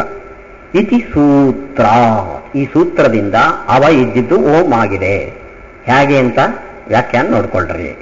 ನಾನು ಹೇಳಿದೆ ಆಗ್ಲೇ, ಅವಕ್ಕೆ ಈ ಸೂತ್ರದಿಂದ ಮನ್ ಪ್ರತ್ಯಯ ಬಂದು ತಿಲೋಪ ಆಗಿ, ವಕಾರಕ್ಕೆ ಉಕಾರ ಬಂದು ಗುಣ ಬಂದು ಓಂ ಅಂತ ರೂಪ ಆಗಿದೆ. ಇಷ್ಟೇ ಅಲ್ಲ, ಈ ಶಬ್ದಕ್ಕೆ ಇದೇ ಅರ್ಥ ಅಂತ ಪಾಣಿನಿ ಅಥವಾ ನಿರುಕ್ತಕಾರರು, ಯಾಸ್ಕರು ಅವರು ಹೇಳಿದ್ದಾರೆ. ಅವರ ವಾಕ್ಯವನ್ನು ಉಲ್ಲೇಖ ಮಾಡ್ತಾರೆ ನೋಡಿ. ರಾಯರು ಓಂ ಇತಿ ಪುನಃ ಕಸ್ಯ ವಕ್ತ, ಅದು ಕೋಟದು ಕೊನೆಗೆ ಅಲ್ಲಿ ಇತಿ ಅನ್ಯತ್ರಾಪಿ ಏವಮೇವ ನಿರುಕ್ತತ್ವ, ಬೇರೆ ಕಡೆಯಲ್ಲೂ ಓಂ ಶಬ್ದವನ್ನ ಈ ರೀತಿಯಾಗಿಯೇ ಇಂಟರ್ಪ್ರಿಟ್ ಮಾಡಿದ್ದಾರೆ. ಸುಧಾಕಾರರು ಬೇರೆ ಕಡೆ ಅಂದ್ರು. ಬೇರೆ ಕಡೆ ಅಂದ್ರೆ ಎಲ್ಲಿ? ರಾಯರೇನ್ ಹೇಳ್ತಾರೆ ಗೊತ್ತಾ? ಸೂತ್ರ ಭಾಷ್ಯೆ ಇತ್ಯೇಕೆ ನಿರುಕ್ತೆ ಇತ್ಯಪರೆ. ಬೇರೆ ಕಡೆಯೂ ಹೇಳಿದ್ದಾರೆ ಅಂದ್ರೆ ಭಾಷ್ಯಕಾರರು ಹೇಳಿದ್ದಾರೆ ಅಂತ ಕೆಲವರಂತಾರೆ, ನಿರುಕ್ತದಲ್ಲಿ ಹೇಳಿದೆ ಅಂತ ಕೆಲವರಂತಾರೆ. ಅದಕ್ಕೆ ರಾಯರ ಅಭಿಪ್ರಾಯ ಏನು ಅಂದ್ರೆ ನಿರುಕ್ತದಲ್ಲೂ ಇದೆ, ಭಾಷ್ಯದಲ್ಲೂ ಇದೆ. ಎಷ್ಟು ನ್ಯೂಟ್ರಲ್ ಆಗಿ ಡಿಟ್ಯಾಚ್ ಆಗಿ ರಾಯರು ಆ ವ್ಯಾಖ್ಯಾನವನ್ನು ಮಾಡ್ತಾರೆ ಅಂತ. ಓಂ ಇತಿ ಪುನಃ ಕಸ್ಯ ವಕ್ತ ಅಂತ ಭಾಷ್ಯಕಾರನ ಪ್ರಶ್ನೆ. ಇದು ಭಾಷ್ಯದ ಶೈಲಿ, ವ್ಯಾಖ್ಯಾನ ಭಾಷ್ಯದ ಶೈಲಿ. ಓಂ ಅಂದ್ರೆ ಅರ್ಥ ಏನು ಅಂತ ಅವನೇ ಪ್ರಶ್ನೆ ಮಾಡ್ಕೊಂಡು ಅವನೇ ಉತ್ತರ ಹೇಳ್ತಾನೆ. ಇತಿ ಪ್ರಶ್ನಪೂರ್ವಕಂ ಅವತಿರ್ನಾಮಾಯಂ ಧಾತು ಗತಿ ಕರ್ಮ ಪ್ರವೇಶ ಕರ್ಮಾಚ ಅಂತ ಉತ್ತರ ಕೊಟ್ಟು. ಓಂ ಅಂದ್ರೆ ಅರ್ಥ ಏನು? ಅವಧಾತುವಿನಿಂದ ಪ್ರವೇಶ ಅಥವಾ ಗತಿ ಎರಡರ್ಥ ಇಟ್ಟುಕೊಂಡು ಓಂ ಅನ್ನೋದು ಹುಟ್ಟಿದೆ. ಅಲ್ಲಿಗೆ ಓಂ ಅಂದ್ರೆ ಪ್ರವಿಷ್ಟನಾದವನು ಅಥವಾ ಹೊಂದಲ್ಪಟ್ಟವನು ಅಂತ ಅರ್ಥ ಅಂತ ಭಾಷ್ಯಕಾರರು ಸೂಚನೆಯನ್ನು ಕೊಟ್ಟಿದ್ದಾರೆ. ವ್ಯಾಕರಣ ಭಾಷ್ಯಕಾರರು, ನಮ್ಮ ಆಚಾರ ಅಲ್ಲ, ಪಾಣಿನಿ. ನಿರುಕ್ತ ಅದೇ ಅದೇ ಅದೇ ವ್ಯಾಕರಣ ಭಾಷ್ಯದ ಕೊಟೇಶನ್ ಅನ್ನ ನಾವು ಹೇಳಿದ್ದನ್ನ ಅವರೂ ಒಪ್ಪಿದ್ದಾರೆ. ಶಬ್ದಶಾಸ್ತ್ರ ಸಮ್ಮತವಾದದ್ದು ಈ ವ್ಯುತ್ಪತ್ತಿ ಅಂತ ತೋರಿಸ್ಕೊಡ್ತಿದ್ದಾರೆ. ನಿರುಕ್ತ ಯಾಸ್ಕರ ಕೃತಿ, ಅದು ವೇದಕ್ಕೆ ನಿರುಕ್ತಂ ಜ್ಯೋತಿಷಂ ತಥಾ ಅಂತಿದೆಯಲ್ಲ, ವೇದದ ಶಬ್ದವನ್ನ ಬಿಡಿಸಿ ಎಟಿಮಾಲಜಿ ತೋರಿಸೋಕ್ಕೋಸ್ಕರ ಇರೋ ಗ್ರಂಥ ನಿರುಕ್ತ. ಆ ಯಾಸ್ಕರ ನಿರುಕ್ತದಲ್ಲೂ ಇದಿದೆ. ನಿರುಕ್ತವನ್ನು ಹೇಳ್ತೇವೆ, ಷಡಂಗಗಳನ್ನು ಹೇಳ್ತೇವೆ. ತಥಾಚ ಯದಿ ಅಸೌ ಕರ್ಮಣಿ, ಅಸೌ ಅಂದ್ರೆ ಈ ಅವಧಾತು ಪ್ಯಾಸಿವ್ ವಾಯ್ಸ್ ಆದ್ರೆ, ಪ್ಯಾಸಿವ್ ವಾಯ್ಸ್ ಕರ್ಮಣಿ ಪ್ರಯೋಗವಾದರೆ ತದಾ ಕರ್ತುಃ, ಆವಾಗ ಪ್ರವೇಶಿಸಲ್ಪಟ್ಟವನು ಅಂತ ಅರ್ಥ. ಆವಾಗ ಯಾರಿಂದ ಪ್ರವೇಶಿಸಲ್ಪಟ್ಟವನು, ಯಾರಿಂದ ಅನ್ನೋದು ಪ್ಯಾಸಿವ್ ವಾಯ್ಸ್ ಅಲ್ಲಿ ಕರ್ತೃ. ಅಂದ ಕರ್ಮಣಿ ಪ್ರಯೋಗ ಅಂತ ಕನ್ಸಿಡರ್ ಮಾಡಿದರೆ ಅವಾಗ ಯಾವುದು ಲ್ಯಾಪ್ಸ್ ಆಯ್ತು, ಇಲ್ಲಿ ಕರ್ತೃ ಲ್ಯಾಪ್ಸ್ ಆಯ್ತು. ಅದನ್ನು ಅಧ್ಯಾಹಾರ ಮಾಡ್ಕೊಳ್ರಿ.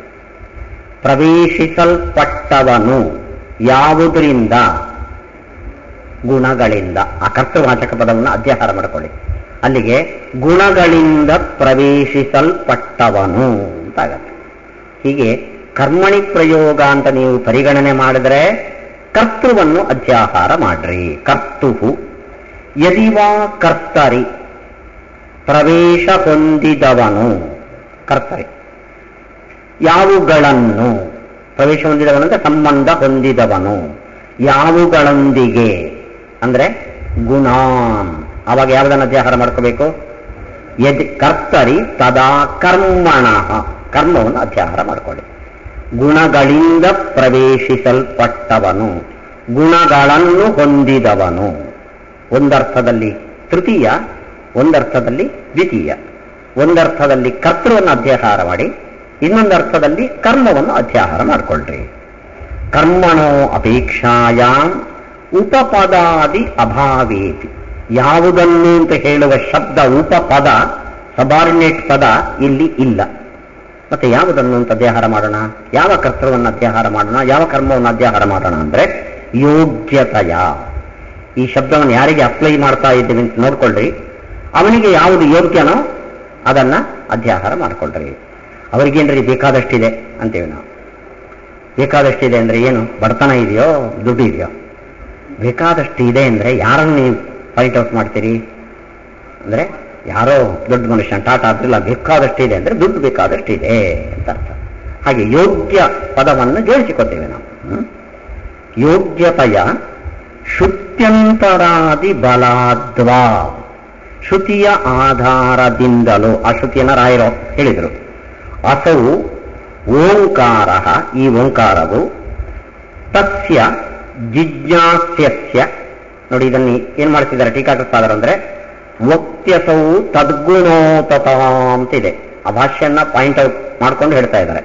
ತದ್ಗುಣೋತತಾಂ ಅನ್ನಲ್ಲಿ ತಸ್ಯ ಗುಣೋತತಾಂ, ತದ್ಗುಣೋತತಾಂ, ತಸ್ಯ ಅಂತ ಆ ಸಮಸ್ತ ಪದದಲ್ಲಿ ವಿಭಕ್ತಿಯನ್ನು ತೋರಿಸಿಕೊಟ್ರು. ತಸ್ಯ ಅಂದ್ರೆ ಯಾರದು? ಅದರ ಮೀನಿಂಗು ಜಿಜ್ಞಾಸ್ಯಸ್ಯ, ಜಿಜ್ಞಾಸ್ಯವಾದ ವ್ಯಕ್ತಿಯ. ಗುಣೋತತಾಂ ಅನ್ನೋದನ್ನು ಬಿಡಿಸ್ತಾರೆ. ಗುಣೈಹಿ ಓತತಾಂ, ಗುಣೈಹಿ ಅನ್ನೋದಕ್ಕೆ ಅರ್ಥ ಬರೀತಾರೆ. ಆನಂದಾದಿ ಅನಂತ ಕಲ್ಯಾಣ ಗುಣೈಹಿ ಅಥವಾ ಗುಣಾನ್ವ ಎರಡನೇ ಅರ್ಥದಲ್ಲಿ. ಓತತಾಂ ಭಕ್ತಿ. ಅಲ್ಲಿಗೆ ಅದರ ಎಟಿಮಾಲಜಿ ಕೊಟ್ಟರು. ಜೊತೆಗೆ ಅನುಭಾಷ್ಯದ ಶಬ್ದಗಳ ಅರ್ಥವನ್ನು ವಿಭಕ್ತಿ ತೋರಿಸಿ ಅರ್ಥ ಮಾಡಿಕೊಟ್ರು. ಇದು ಟೀಕಾಕೃತ್ಪಾದರ ಒಂದು ಶೈಲಿ. ಇದು ಪಕ್ಷದ್ವಯೇತಿ, ಎರಡೂ ಪಕ್ಷದಲ್ಲೂ. ಎರಡು ಪಕ್ಷ ಅಂದ್ರೆ ಕರ್ತರಿ ಪ್ರಯೋಗ, ಕರ್ಮಣಿ ಪ್ರಯೋಗ. ಎರಡೂ ಪಕ್ಷದಲ್ಲೂ ಅನಂತ ಅನವದ್ಯ ಕಲ್ಯಾಣ ಗುಣ ಪೂರ್ಣತೈವ ಓಂಕಾರಸ್ಯ ಅರ್ಥ. ಅನಂತ ಗುಣ, ಅನವದ್ಯ ಗುಣ, ಕಲ್ಯಾಣ ಗುಣ. ಗುಣ ಅನ್ನೋ ಶಬ್ದ ಗುಣಗಳು ಅಂತ ಕರಿತೇವೆ. ಗುಣಗಳು ಅಂದರೆ ಸಬಾರ್ಡಿನೇಟ್ಸ್ ಅಂತ ಅರ್ಥ. ಇದು ನನ್ನ ಗುಣಪ್ಪ ಇದು ಅಂತೇವೆ. ಯಾವುದು? ಬೈಯೋದು. ಅಂದರೆ ಗುಣ ಅನ್ನೋ ಶಬ್ದ ಸಬಾರ್ಡಿನೇಟ್, ಒಂದು ವಸ್ತುವನ್ನು ಅವಲಂಬಿಸಿರುವ ಧರ್ಮಗಳಿಗೆ ಇದೆ. ಆದರೆ ಗುಣ ಅಂದರೆ ಇಲ್ಲಿ ಅಂಥದ್ದಲ್ಲ. ಮತ್ತೆ ಕಲ್ಯಾಣ ಗುಣ, ವ್ಯಕ್ತಿಗೆ ಉತ್ಕರ್ಷವನ್ನು ಕೊಡುವ ಸಬಾರ್ಡಿನೇಟ್ಸ್ ಧರ್ಮಗಳು ಅಂತ ಅರ್ಥ. ಇಂಥ ಧರ್ಮಗಳು ಎಷ್ಟಿದೆ ಅಂದರೆ ಅನಂತ, ಅನವದ್ಯ. ಆ ಗುಣಗಳ ಜೊತೆ ಇನ್ನೊಂದು ಯಾವುದೂ ಸೇರ್ಕೊಂಡಿಲ್ಲ. ಅನವದ್ಯ ಪರಮಾತ್ಮ ಅಂದರೆ ಅನಂತ ಅನವದ್ಯ ಕಲ್ಯಾಣ ಗುಣ. ಅವದ್ಯ ಅಂದರೆ ದೋಷ, ಅನವದ್ಯ ಅಂದರೆ ದೋಷವಿಲ್ಲದ. ನಾನು ಒಳ್ಳೆಯವನು, ಆದರೆ ನನ್ನ ಫ್ರೆಂಡ್ಸ್ ಎಲ್ಲ ಕೆಟ್ಟವರು. ನನ್ನಲ್ಲಿ ಗುಣ ಇದೆ, ಅನವದ್ಯ ಗುಣ ಅಲ್ಲ, ಅವದ್ಯ ಗುಣ. ಯಾಕೆಂದ್ರೆ ದೋಷದ ಜೊತೆ ಸೇರಿರುವ ಗುಣ. ಪರಮಾತ್ಮನ ಗುಣ ಅಂಥದ್ದಲ್ಲ. ಸೊ ಕಲ್ಯಾಣ ಗುಣ ಅನ್ನೋ ಶಬ್ದದಿಂದ ಆ ಗುಣವು ಶ್ರೇಷ್ಠವಾದದ್ದು ಅಂತ ಹೇಳೋದು. ಅನವದ್ಯ ಗುಣ ಅಂದರೆ ಅದರ ಜೊತೆಯಲ್ಲಿ ಕೆಟ್ಟ ಗುಣಗಳು ಇಲ್ಲ ಅನ್ನೋದನ್ನು ತೋರಿಸಿದ್ರು. ಬ್ರಹ್ಮಶಬ್ದಸ್ಯಾಪಿ ಸ ಏವ ಅರ್ಥಃ ಬೃಹತೇಃ ವೃದ್ಧ್ಯರ್ಥಸ್ಯ ಖಲು ಏತದ್ರೂಪಂ. ಈ ಬ್ರಹ್ಮ ಶಬ್ದಕ್ಕೂ ಕೂಡ ಇದೇ ರೀತಿ ಅರ್ಥ. ಅದು ಸೆಂಟೆನ್ಸ್, ಎರಡು ಶಬ್ದ ಇದೆ ಅಲ್ಲಿ. ಬೃಹು ಅನ್ನೋದು ಧಾತು, ಮನಿನ್ ಅನ್ನೋದು ಪ್ರತ್ಯಯ. ಬೃಹು ಪ್ಲಸ್ ಮಾ ಬ್ರಹ್ಮ ಅಂತ ಆಯ್ತು. ಅಂದ್ರೆ ಬ್ರಹ್ಮ ಅನ್ನೋಲ್ಲೂ ಕೂಡ ಇದೇ ಅರ್ಥ. ಅಲ್ಲ, ಬೃಹು ಧಾತುವಿಗೆ ಏನರ್ಥ? ವೃದ್ಧ್ಯರ್ಥಸ್ಯ ಬೃಹೇಹೆ ಅಂದ್ರೆ ವೃದ್ಧಿ ಎಂಬ ಅರ್ಥ. ವೃದ್ಧಿ ಅಂದ್ರೆ ಸಮೃದ್ಧಿ ಅಂತ ಅರ್ಥ. ಇಲ್ಲಿ ಪರಿಮಳಾಚಾರ್ಯರು ಬೃಹ ವೃದ್ಧೌ ಅಂತ ಧಾತು.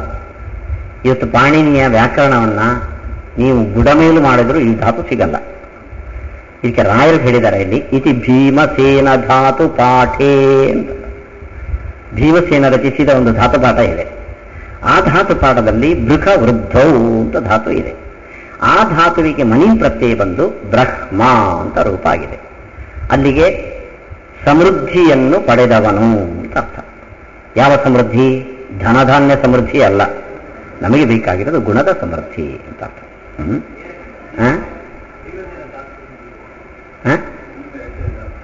ಅದು ಪಾಣಿನಿ ಅನೇಕ ಧಾತು ಗಣಗಳನ್ನ ಅವನ ಹಿಂದೆ ಪ್ರಾಚೀನರು ಹೇಳಿದ್ದನ್ನೆಲ್ಲ ಲೆಕ್ಕಾಚಾರ ಹಾಕಿದ್ದಾನೆ. ಅದರಲ್ಲಿ ಭೀಮಸೇನ ಧಾತು ಪಾಠ ಅಂತಲೂ ಒಂದು ಇದೆ. ಅದು ಆ ಭೀಮಸೇನ ದೇವರು ರಚಿಸಿದ್ದೋ ಬೇರೆ ಭೀಮನೋ ನಮ್ಗೆ ಗೊತ್ತಿಲ್ಲ. ಅಂತ ಭೀಮಸೇನ ಧಾತು ಪಾಠ ಅಂತ ಒಂದು ಧಾತುಗಳ ಗಣ ಇದೆ, ಗುಂಪಿದೆ.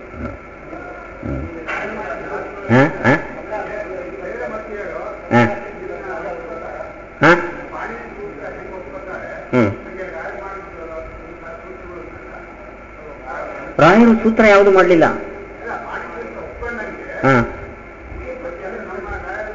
ರಾಯರು ಯಾವ ಸೂತ್ರವನ್ನು ಮಾಡಲಿಲ್ಲ. ಇಲ್ಲ, ಭೀಮಸೇನ ಧಾತು ಪಾಠ ಅಂತ ತೋರಿಸ್ಕೊಟ್ಟಿದ್ದಾರೆ ಅವರು. ಒಪ್ಕೊಳ್ಳೋದು ಬಿಡೋದು ಅವರಿಗೆ ಬಿಟ್ಟಿರೋದು, ಅದು ರಾಯರು ಮಾಡಿದ್ದಲ್ಲ. ಈ ಅರ್ಥದಲ್ಲಿ ಈ ಧಾತು ಪ್ರಚಲಿತ ಇದೆ ಇಂಥ ಗಣದಲ್ಲಿ ಅಂತ ತೋರಿಸ್ಕೊಟ್ರು ಅವರು. ಭೀಮಸೇನ ಧಾತು ಪಾಠದ ಗಣದಲ್ಲಿ ಅವರು ಒಪ್ಕೊಳ್ಳೋದು ಬಿಡೋದು ಅವರಿಗೆ ಬಿಟ್ಟಿರೋದು.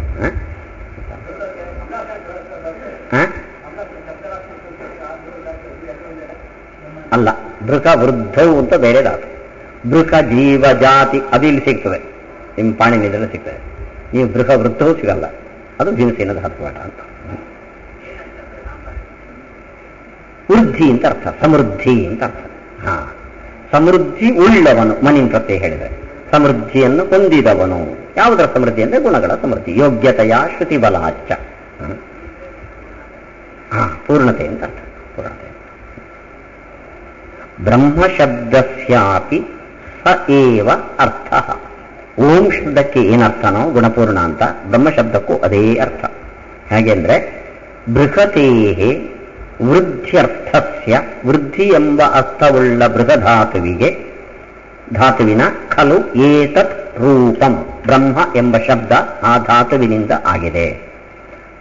ತಥಾಚ ಪೂರ್ವವತ್ ಯೋಗ್ಯತೆಯ ಅಥ ಕಸ್ಮಾದುಚ್ಯತೆ ಬ್ರಹ್ಮೇತಿ ಬೃಹಂತೋ ಹ್ಯಸ್ಮಿನ್ ಗುಣಾಃ ಇತ್ಯಾದಿ ಶ್ರುತ್ಯಂತರಬಲಾದ್ವಾ ಗುಣಾನಾಂ ಸಂಬಂಧಃ. ಅಂದರೆ ಸಮೃದ್ಧಿಯನ್ನು ಪಡೆದವನು ಅಂದರೆ ಯಾವುದರ ಸಮೃದ್ಧಿ ಅಂದರೆ ಗುಣಗಳ. ಯಾಕೆ ಗುಣಗಳನ್ನೇ ತರ್ತೀರಿ? ಯೋಗ್ಯತೆಯ. ಅಷ್ಟೇ ಅಲ್ಲ, ಶ್ರುತಿನೂ ಇದೆ. ಯಾವ ಶ್ರುತಿ ಇದೆ? ಅಥ ಕಸ್ಮಾದುಚ್ಯತೆ ಬ್ರಹ್ಮೇತಿ ಬೃಹಂತೋ ಹ್ಯಸ್ಮಿನ್ ಗುಣಾಃ. ಇದು ಶ್ರುತಿ. ಇಲ್ಲಿ ಬ್ರಹ್ಮ ಶಬ್ದವನ್ನ ಅರ್ಥವನ್ನ ಹೇಳ್ತೀವಿ ಶ್ರುತಿ. ಅವನಿಗೆ ಬ್ರಹ್ಮ ಅಂತ ಹೆಸರು ಯಾಕೆ? ಅವನಲ್ಲಿ ದೊಡ್ಡ ವಿಶೇಷವಾದ ಗುಣಗಳು ತುಂಬಿವೆ. ಅಲ್ಲಿಗೆ ಶ್ರುತಿ ಹೇಳಿಕೊಟ್ಟಿದ್ದು ಗುಣಗಳ ಸಮೃದ್ಧಿಯನ್ನು. ಆದ್ದರಿಂದ ಅದನ್ನು ತಗೋತೇವೆ.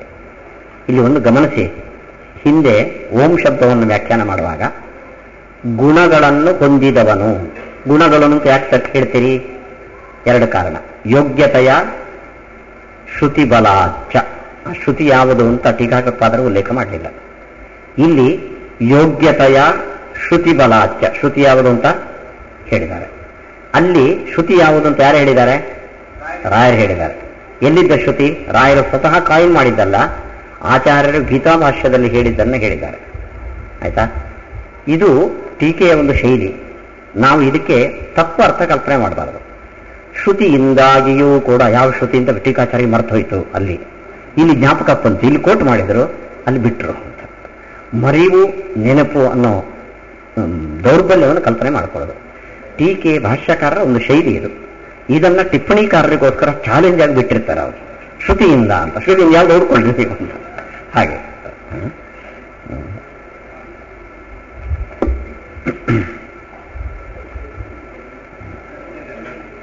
ಇಲ್ಲಿ ನಿಲ್ಲಿಸಿ ಒಂದು 10 ನಿಮಿಷ ಬಿಟ್ಟು ಶುರು ಮಾಡೋಣ. 4 ಆಯ್ತು. ಶ್ರೀಕೃಷ್ಣಾರ್ಪಣ.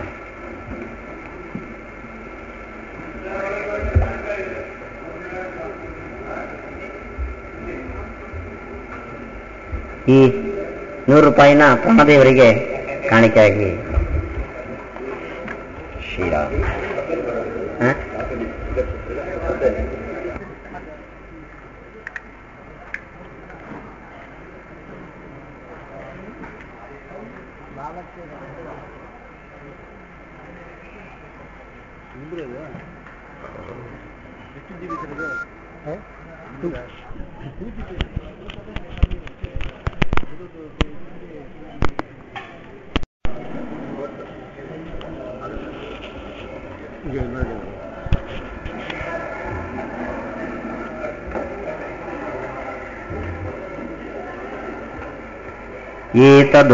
ಶ್ರೀ ಗುರುಭ್ಯೋ ನಮಃ. ಹರಿ ಓಂ.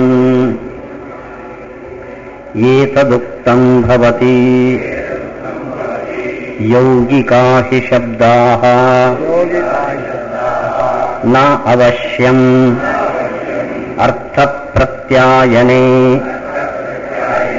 ಸಂಗತಿಗ್ರಹಣಂ ಅಪೇಕ್ಷಂತೆ. ಕಿಂ ನಾಮ ನಿಗಮ ನಿರುಕ್ತ ವ್ಯಾಕರಣ ಬಲೇನ ಅವಯವ ಅರ್ಥ ಅವಗಮೇ ಸತಿ ತತ್ಸಂಸರ್ಗ ಸಂಭಾವನಾಯಾಂ ಪ್ರಸಿದ್ಧಂ ಅನ್ಯಥಾ ಅಪೂರ್ವಂ ಏವ ಅರ್ಥಂ ಅವಗಮಯಂತಿ ವಾಕ್ಯರೂಪತ್ವಾತ್ ತೇಷಾಂ ಯಥಾಹ ಶ್ರೋತ್ರಿಯಃ ಛಂದೋಧೀತೆ ವಾಕ್ಯಾರ್ಥೇ ಪದಪ್ರಯೋಗಃ ಇತಿ ನ ಚ ವಾಕ್ಯಂ ಸಂಗತಿಗ್ರಹಣಂ ಸಂಗತಿಗ್ರಹಣಾಪೇಕ್ಷಂ ಅರ್ಥಂ ಅವಬೋಧಯತಿ ಅಧಿಗತಾರ್ಥತ್ವ ಪ್ರಸಂಗಾತ್ ಅಶಕ್ಯತ್ವಾಚ್ಚ ಏತದುಕ್ತಂ ಭವತಿ. ನಾವು ಇದುವರೆಗೆ ಹೇಳಿದ ಅಂಶದಿಂದ ಸಾರ ಸಿಗುವಂತಹದ್ದು ಇಷ್ಟು. ಏನು ಆಕ್ಷೇಪ ಅಂದರೆ, ಶಬ್ದದಿಂದ ಬ್ರಹ್ಮ ಎಂಬ ಅಪ್ರಸಿದ್ಧವಾದ ವಸ್ತುವನ್ನು ಪರಿಚಯಿಸುವುದು ಹೇಗೆ ಅನ್ನೋ ಪ್ರಶ್ನೆ. ಅದಕ್ಕೆ ಉತ್ತರ, ಓಂ ಅನ್ನೋ ಶಬ್ದವು ಅಂಥ ಒಂದು ಅಪ್ರಸಿದ್ಧವಾದ ವಸ್ತುವನ್ನು ಪರಿಚಯಿಸಬಲ್ಲದು. ಅದು ಹೇಗೆ? ನಮ್ಮ ಆಕ್ಷೇಪಕ್ಕೆ ಉತ್ತರ ಏನು? ಯಾಕೆಂದರೆ ಶಬ್ದವು ಅರ್ಥವನ್ನು ತಿಳಿಸಬೇಕಾದ್ರೆ ಆ ಶಬ್ದಕ್ಕೆ ಅರ್ಥ ಏನು ಅಂತ ಮೊದಲೇ ಗೊತ್ತಿರಬೇಕು. ಗೊತ್ತಿಲ್ಲದ ಹೊಸ ವಿಷಯವನ್ನು ಕಣ್ಣು ತಿಳಿಸಬಹುದು ಹೊರತು ಶಬ್ದ ತಿಳಿಸೋದು ಹೇಗೆ ಅನ್ನೋ ಪ್ರಶ್ನೆಗೆ ಏನು ಉತ್ತರ ಕೊಟ್ರಿ ಅನ್ನೋದನ್ನು ಟೀಕಾಕೃತ್ಪಾದರು ಇಲ್ಲಿ ಸ್ಪಷ್ಟಪಡಿಸ್ತಾ ಇದ್ದಾರೆ. ಯೌಗಿಕಾಹಿ ಶಬ್ದಾ. ಶಬ್ದಗಳು ಎರಡು ವಿಧ, ರೂಢ, ಯೌಗಿಕ. ರೂಢ ಅಂದರೆ ಅದರಲ್ಲಿ ಎರಡು ಭಾಗಗಳು ಇರೋದಿಲ್ಲ. ಉದಾಹರಣೆಗೆ ಪಟ ಅನ್ನೋ ಶಬ್ದ ಇದೆ. ಇದು ಪಾಕ್ ಒಂದರ್ಥ, ಟಾಕ್ ಒಂದರ್ಥ ಇಲ್ಲ. ಪಟ ಅಂತ ಅಖಂಡವಾದ ಇದಕ್ಕೆ ಹೆಸರು. ಯೌಗಿಕ ಅಂದರೆ ಅಲ್ಲಿ ಎರಡು ಭಾಗ ಇರ್ತದೆ. ಉದಾಹರಣೆಗೆ ಗುಣವಂತ, ಶ್ರೀಮಂತ. ಶಿ ಅಂದರೆ ದುಡ್ಡು, ಮಾನ್ ಅಂದರೆ ದುಡ್ಡುಳ್ಳವನು. ಇದು ಯೌಗಿಕ ಶಬ್ದಗಳು. ಪಾಚಕ, ಶ್ರೀಮಂತ, ಬುದ್ಧಿಮಂತ ಇವೆಲ್ಲ ಯೌಗಿಕ ಶಬ್ದಗಳು. ಈ ಯೌಗಿಕ ಶಬ್ದಗಳು ನ ಅವಶ್ಯಂ ಅರ್ಥ ಪ್ರತ್ಯಯಂ ಪ್ರತ್ಯಾಯನೆ ಸಂಗತಿಗ್ರಹಣ ಅಪೇಕ್ಷತೆ. ಈ ಯೌಗಿಕ ಶಬ್ದಗಳಿಗೆ ಮೊದಲು ಸಂಗತಿಗ್ರಹಣ ಬೇಕಾಗಿಲ್ಲ. ಸಂಗತಿಗ್ರಹಣ ಅಂದರೆ ಈ ಶಬ್ದಕ್ಕೆ ಏನರ್ಥ ಅಂತ ಗೊತ್ತಿರಬೇಕಾಗಿಲ್ಲ. ಪಾಚಕ ಅನ್ನೋ ಶಬ್ದಕ್ಕೆ ಏನರ್ಥ ಗೊತ್ತಾಗಬೇಕಾಗಿಲ್ಲ. ಅಲ್ಲಿ ಎರಡು ಪಾರ್ಟ್ಗಳಿಗೆ ಅರ್ಥ ಗೊತ್ತಿರಬೇಕು. ಪಚಿ ಅಂದರೆ ಏನರ್ಥ, ಕ ಅಂದರೆ ಏನರ್ಥ. ಇವೆರಡರ ಆಧಾರದಿಂದ ತಿಳಿಯದ ವಿಷಯವನ್ನು ಅದು ತಿಳಿಸ್ತದೆ. ಇದು ಯೌಗಿಕ ಶಬ್ದಗಳ ಒಂದು ಸ್ವಭಾವ. ಅಲ್ಲಿ ಕಿನ್ನಾಮ, ನಿಗಮ ಈ ಶಬ್ದಗಳಿಗೆ ಅರ್ಥವನ್ನು ತಿಳಿಸೋಕೆ ನಮ್ಮಲ್ಲಿ ಕೆಲವು ವ್ಯವಸ್ಥೆಗಳಿದೆ. ಈ ಶಬ್ದಕ್ಕೆ ಈ ಅರ್ಥ ಅಂತ. ಅದಕ್ಕೆ ಅದನ್ನು 3 ಲೆಕ್ಕಾಚಾರ ಹಾಕಿದ್ದಾರೆ ಟೀಕಾಕೃತ್ಪಾದರು. ನಿಗಮ, ನಿರುಕ್ತ, ವ್ಯಾಕರಣ. ನಿಗಮದಿಂದ ಈ ಶಬ್ದಕ್ಕೆ ಈ ಅರ್ಥ ಅಂತ ಗೊತ್ತಾಗತ್ತೆ. ನಿಗಮ ಅಂದರೆ ಆಗಮಗಳು. ಆಗಮಗಳು ಕೆಲವು ಪಾರಿಭಾಷಿಕ ಶಬ್ದಗಳನ್ನು ಕಾಯಿನ್ ಮಾಡಿ ಇದಕ್ಕೆ ಈ ಅರ್ಥ ಅಂತ ತಿಳಿಸಿಕೊಡ್ತೇವೆ. ನಿರುಕ್ತ ಅಂದರೆ ವೇದಾಂಗ. ಅದು ವೇದದಲ್ಲಿ ಬರುವ ಶಬ್ದಗಳಿಗೆ ಇಂಥದ್ದು ಅರ್ಥ ಅಂತ ತಿಳಿಸಿಕೊಡುತ್ತೆ. ಇನ್ನೊಂದು ವ್ಯಾಕರಣ. ವ್ಯಾಕರಣಗಳು ಶಬ್ದಗಳನ್ನು ಕಾಯಿನ್ ಮಾಡಿ ಈ ಶಬ್ದಕ್ಕೆ ಈ ಅರ್ಥ ಅಂತ ತಿಳಿಸ್ಕೊಳ್ತೇವೆ. ಹೀಗೆ ಈ 3 ಆಕಾರಗಳು, ಆಧಾರ ಗ್ರಂಥಗಳು ಬಿಡಿ ಬಿಡಿಯಾಗಿ ಒಂದು ಶಬ್ದಕ್ಕೆ ಈ ಅರ್ಥ, ಪ್ರತ್ಯಯಕ್ಕೆ ಈ ಅರ್ಥ ಅಂತ ಸಪ್ಲೈ ಮಾಡ್ತವೆ. ಅವೆರಡನ್ನು ಜೋಡಿಸಿದಾಗ ಒಂದು ಹೊಸ ಮೀನಿಂಗ್ ಬರ್ತದೆ. ಅದು ಯೌಗಿಕ ಶಬ್ದಗಳು. ಹೀಗೆ ಶಬ್ದದಿಂದ ನಮಗೆ ಇದುವರೆಗೆ ಅನುಭವಕ್ಕೆ ಬಾರದ ಹೊಸ ವಿಷಯವನ್ನು ನಾವು ತಿಳಿಯುವುದು ಸಾಧ್ಯ. ಅದಕ್ಕೆ ಟೀಕಾಕೃತ್ಪಾದರು ವ್ಯಾಕರಣದ ಒಂದು ಉದಾಹರಣೆಯನ್ನು ಕೊಡ್ತಾರೆ. ಶ್ರೋತ್ರಿಯ ಅಂತ ಶಬ್ದ ಇದೆ. ಇದು ಅಖಂಡ ಶಬ್ದ. ಇಲ್ಲಿ ಪ್ರಕೃತಿ ಪ್ರತ್ಯಯ ಅಂತ ಹೇಳಿ ಒಡೆಯಕ್ಕೆ ಬರಲ್ಲ. ಈ ಶಬ್ದಕ್ಕೆ ಏನರ್ಥ ಅಂದರೆ ಪಾಣಿನಿ ಹೇಳ್ದ, ಛಂದೋಧೀತೆ ಅಂದರೆ ಯಾರು ವೇದವನ್ನು ಓದ್ತಾನೋ ಅವನಿಗೆ ಶ್ರೋತ್ರಿಯ ಅಂತ ಹೆಸರು. ಅಲ್ಲಿಗೆ ಶ್ರೋತ್ರಿಯ ಅನ್ನೋ ಶಬ್ದ ಒಂದು ಹೊಸ ವ್ಯಕ್ತಿಯನ್ನು ಪರಿಚಯ ಮಾಡಿಕೊಡ್ತು. ಅದು ಯಾರು ಅಂತ ನಮ್ಮ ಪ್ರಶ್ನೆ ಬಂದಾಗ, ಶ್ರೋತ್ರಿಯ ಶಬ್ದದ ಅರ್ಥ ಯಾರು ಬಂದಾಗ, ಛಂದ ಅಧೀತೆ. ಛಂದ ಅಂದ್ರೆ ಏನೊಂದು ಗೊತ್ತು, ಅಧೀತೆ ಅಂದ್ರೆ ಏನೊಂದು ಗೊತ್ತು.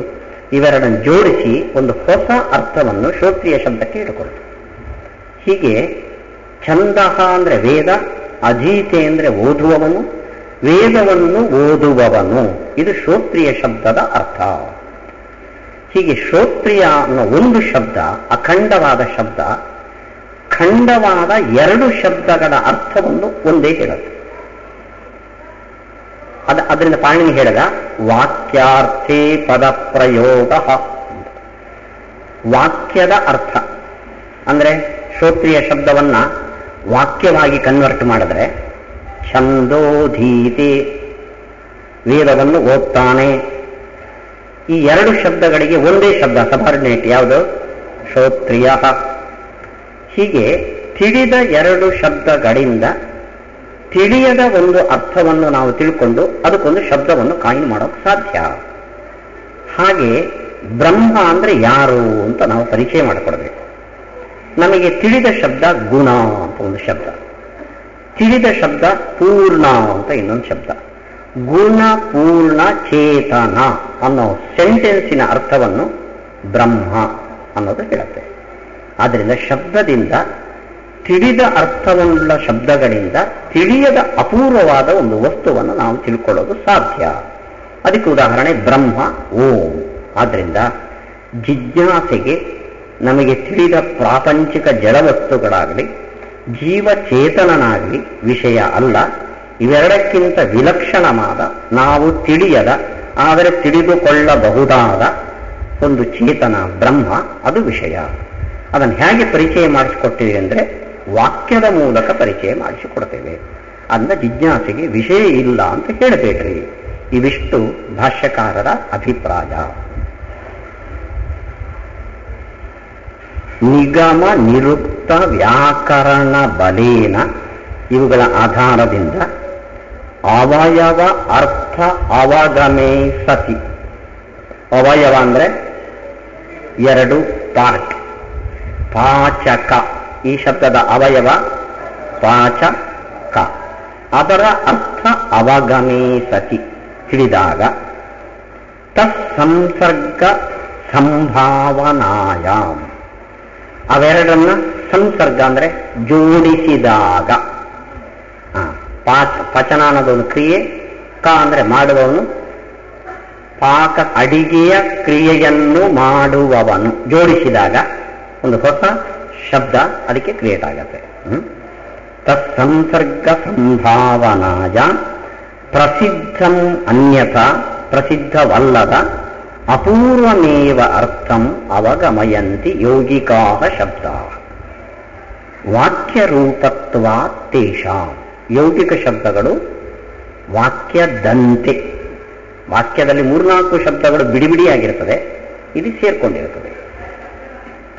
ಯಥಾಹ, ಪಾಣಿನಿ ಹೇಳ್ತಾನೆ ನೋಡ್ರಿ, ಇದಕ್ಕೆ ಉದಾಹರಣೆ ಶ್ರೋತ್ರಿಯ ಛಂದೋಧೀತೆ, ಇದವನ ವಾಕ್ಯ. ಇದಕ್ಕೆ ಅರ್ಥ ಏನು ಅಂದ್ರೆ ಛಂದೋ ಅಧೀತೆ ಅನ್ನೋ ಅರ್ಥದಲ್ಲಿ ಶ್ರೋತ್ರಿಯ ಅನ್ನೋ ಶಬ್ದವನ್ನು ಬಳಸ್ರಿ ಅಂತ ಪಾಣಿನಿ ಆರ್ಡರ್ ಇದೆ. ಎಲ್ಲಿದೆ? ಶ್ರೋತ್ರಿಯ ಛಂದೋಧೀತೆ. ಬೇಡ ಬೇಡ ಬೇಡ ಬೇಡ ಬೇಡ. ವಾಕ್ಯಾರ್ಥ, ಅವಂದೇ ಎಕ್ಸ್ಪ್ಲನೇಷನ್. ವಾಕ್ಯಾರ್ಥೇ ಪದ ಪ್ರಯೋಗ, ವಾಕ್ಯದ ಅರ್ಥದಲ್ಲಿ ಒಂದು ಪ್ರಯೋಗ. ವಾಕ್ಯ ಯಾವುದು? ಛಂದೋಧೀತೆ. ಅದಕ್ಕೆ ಒಂದು ಪದ ಯಾವುದು? ಶ್ರೋತ್ರಿಯ ಇತಿ. ನಚ ವಾಕ್ಯಂ, ವಾಕ್ಯದಿಂದ ಒಂದು ಅರ್ಥವನ್ನು ತಿಳಿದಾಗ ಆ ವಾಕ್ಯವು ನಮಗೆ ತಿಳಿಸಿದ್ದನ್ನೇ ತಿಳಿಸ್ಕೊಡ್ಬೇಕು ಅಂತಿಲ್ಲ. ಪದ ಮಾತ್ರ ನಮ್ಗೆ ಗೊತ್ತಿದ್ದನ್ನೇ ಹೇಳೋದು. ವಾಕ್ಯ ಗೊತ್ತಿಲ್ಲದೇ ಇರೋವನ್ನು ಹೇಳುತ್ತದೆ. ಆಯ್ತಾ? ಯಾಕೆಂದ್ರೆ ವಾಕ್ಯಕ್ಕೆ ಅರ್ಥ ಮೊದಲು ಇರಬೇಕಾಗಿಲ್ಲ. ಮೊದಲು ತಿಳಿದ ಅರ್ಥವನ್ನೇ ವಾಕ್ಯ ತಿಳಿಸಿದ್ರೆ ಆ ವಾಕ್ಯವೇ ವ್ಯರ್ಥ. ಅಂದ್ರೆ ವಾಕ್ಯವು ತಿಳಿಯದ ಅರ್ಥವನ್ನು ತಿಳಿಸಬೇಕು. ವಾಕ್ಯದಲ್ಲಿ ಸೇರಿದ ಪದಗಳು ತಿಳಿದ ಅರ್ಥವನ್ನು ತಿಳಿಬೇಕು. ಯಾಕೆಂದ್ರೆ ವಾಕ್ಯಕ್ಕೆ ಸಂಗತಿ ಗ್ರಹಣ ಅನ್ನೋದು ತಪ್ಪು. ಸಂಗತಿ ಅಂದ್ರೆ ಶಕ್ತಿ, ಪದಾರ್ಥಗಳ ಸಂಬಂಧ. ಶಕ್ತಿ ಅನ್ನೋ ಶಬ್ದವನ್ನ ಪದಗಳಿಗೆ ಬಳಸಬೇಕು ಹೊರತು ವಾಕ್ಯಕ್ಕೆ ಬಳಸಬಾರದು. ವಾಕ್ಯಕ್ಕೆ ಒಂದು ಶಕ್ತಿ ಇಲ್ಲ, ಪದಕ್ಕೆ ಶಕ್ತಿ ಇದೆ. ಅಂದ್ರೆ ರಾಮನು ಹೋಗುತ್ತಾನೆ, ರಾಮನು ಅನ್ನೋದಕ್ಕೆ ಒಂದು ಅರ್ಥ ಇದೆ, ಹೋಗುತ್ತಾನೆ ಅನ್ನೋದಕ್ಕೆ ಒಂದು ಶಕ್ತಿ ಅರ್ಥ ಇದೆ. ರಾಮನು ಹೋಗುತ್ತಾನೆ ಅನ್ನೋದಕ್ಕೆ ಮೀನಿಂಗ್ ಇದೆ, ಶಕ್ತಿ ಅರ್ಥ ಇಲ್ಲ. ಅಲ್ಲ, ವಾಕ್ಯಕ್ಕೆ ಒಂದು ಕಡೆ ಶಕ್ತಿ ಇಲ್ಲ, ಪದಗಳಿಗೆ ಶಕ್ತಿ ಇರುತ್ತೆ. ಅಲ್ಲ, ಪದಗಳ ಅರ್ಥ ಮೊದಲು ತಿಳಿದಿರಬೇಕು, ವಾಕ್ಯದ ಅರ್ಥ ತಿಳಿದಿರಬಾರದು. ಇಂಡಿವಿಜುವಲ್ ಆಗಿ ಅರ್ಥ ಗೊತ್ತಿರಬೇಕು, ಟೋಟಲಿ ಅರ್ಥ ಗೊತ್ತಿರಬಾರದು. ಆವಾಗ ವಾಕ್ಯ ಪ್ರಯೋಗ ಸಾರ್ಥಕ. ನಿಮಗೆ ಸುಧಾದಲ್ಲಿ ಏನು ಹೇಳುತ್ತೆ ಅಂತ ನಿಮ್ಗೆ ಗೊತ್ತಿದ್ರೆ ನೀವು ಯಾರು ಪಾಠಕ್ಕೆ ಬರಲ್ಲ. ಯಾಕೆ ನಮ್ಗೆ ಗೊತ್ತಿದ್ದನ್ನೇ ಹೇಳ್ತಾರೆ ಅಂತ. ಸುಧಾದಲ್ಲಿ ಎಷ್ಟು ಪದಗಳಿದೆಯೋ ಇಂಡಿವಿಜುವಲ್ ಅದಕ್ಕೆಲ್ಲ ಅರ್ಥ ಗೊತ್ತಿದೆ, ಆದರೆ ಟೋಟಲ್ ಆಗಿ ಆ ಮೀನಿಂಗ್ ಗೊತ್ತಿರಲ್ಲ. ಅಂದ್ರೆ ವಾಕ್ಯದ ನೇಚರ್ ಹಾಗೆ, ಅದರ ಒಂದೊಂದು ಪದಗಳ ಅರ್ಥ ನಮಗೆ ಮೊದಲೇ ಗೊತ್ತಿರುತ್ತೆ, ಟೋಟಲ್ ಮೀನಿಂಗ್ ಗೊತ್ತಿರಲ್ಲ. ಅದನ್ನ ವಾಕ್ಯ ಹೊಸದಾಗಿ ಕನ್ವೆ ಮಾಡುತ್ತೆ. ನಚ ವಾಕ್ಯಂ ಸಂಗತಿ ಗ್ರಹಣಾಪೇಕ್ಷಂ ಅರ್ಥಂ ಅವಬೋಧಯತಿ. ವಾಕ್ಯವು ಪದದಂತೆ ಶಕ್ತಿಗ್ರಹಣ ಸಾಪೇಕ್ಷವಾಗಿ ಅರ್ಥವನ್ನು ತಿಳಿಸಲ್ಲ. ಯಾಕೆಂದ್ರೆ ಅಧಿಗತಾರ್ಥತ್ವ ಪ್ರಸಂಗ. ವಾಕ್ಯವು ತಿಳಿದಿದ್ದನ್ನೇ ತಿಳಿಸಿಬಿಟ್ರೆ ಅದು ಅಧಿಗತಾರ್ಥ ಆಯ್ತು. ವಾಕ್ಯ ಏನಾಗಬೇಕು? ಅನಧಿಗತಾರ್ಥ ಆಗಬೇಕು. ತಿಳಿಯದೇ ಇದ್ದನ್ನ ಅಧಿಗತ ಅಂದ್ರೆ ನೋನ್, ಅಧಿಗತಾರ್ಥ ಅಂದ್ರೆ ತಿಳಿದಿದ್ದನ್ನೇ ತಿಳಿಸೋದು. ಅನಧಿಗತ ಅನ್ನೋನ್ ಅಂತ ಅರ್ಥ. ಅಶಕ್ಯತ್ವಾಚ, ವಾಕ್ಯವು ಶಕ್ತ ಅಲ್ಲ. ವಾಕ್ಯದ ಅರ್ಥ ಶಕ್ಯಾರ್ಥ ಅಲ್ಲ, ಪದದ ಅರ್ಥ ಶಕ್ಯಾರ್ಥ. ತದೇತೌ ಓಂಕಾರ ಬ್ರಹ್ಮ ಶಬ್ದಾವಪಿ ಯೌಗಿಕೌ ಜಿಜ್ಞಾಸ್ಯಂ ಅನಂತ ಗುಣ ಪರಿಪೂರ್ಣಂ ಪ್ರತಿಪಾದಯಂತೌ ಜೀವಜಡಯೋಃ ತದಯೋಗಾತ್ ತದ್ವ್ಯತಿರಿಕ್ತಮೇವ ಕಿಂಚಿತ್ ಗಮಯತಃ ತಚ್ಚ ಅವಿದಿತತ್ವಾತ್ ಸಂಭವತಿ ಜಿಜ್ಞಾಸಾ ವಿಷಯಃ. ಏವಂಚ ತದೇತೌ ಓಂಕಾರ ಬ್ರಹ್ಮ ಶಬ್ದವು. ಓಂಕಾರ ಮತ್ತು ಬ್ರಹ್ಮ ಶಬ್ದಗಳು ಅದೇನದು? ಯೌಗಿಕವು. ಏನಲ್ಲ ಅದು? ರೂಢ ಅಲ್ಲ, ಯೌಗಿಕ. ಅದನ್ನ ವಾಕ್ಯ ತುಲ್ಯ ಆಯಿತು. ಅದೇನು ಹೇಳುತ್ತೆ ಅಂದ್ರೆ ಬ್ರಹ್ಮ ಜಿಜ್ಞಾಸ ಕರ್ತವ್ಯ ಅಂದ್ರೆ ಅದರ ಅರ್ಥ ಗುಣಪೂರ್ಣನಾದ ಚೇತನನ ವಿಚಾರವನ್ನು ನಡೆಸಬೇಕು. ಇವಾಗ ಇದು ನೋನೋ ಅನ್ನೋನು? ಅನ್ನೋನು. ಯಾಕೆಂದ್ರೆ ಗುಣಪೂರ್ಣನಾದ ಚೇತನ ಐಡಿಯಾ ಬಂತು ನಮಗೆ, ಅಪ್ರಸಿದ್ಧ ಅಲ್ಲ, ಅದರ ಬಗ್ಗೆ ಪರಿಚಯ ಇಲ್ಲ ನಮಗೆ. ಅನ್ನೋನಾದ್ರಿಂದ ಇದು ವಿಷಯ ಆಗಬಹುದು. ಇದು ಸೂತ್ರದ ಪಾಯಿಂಟ್. ಇದು ತರ್ಕ. ಇದು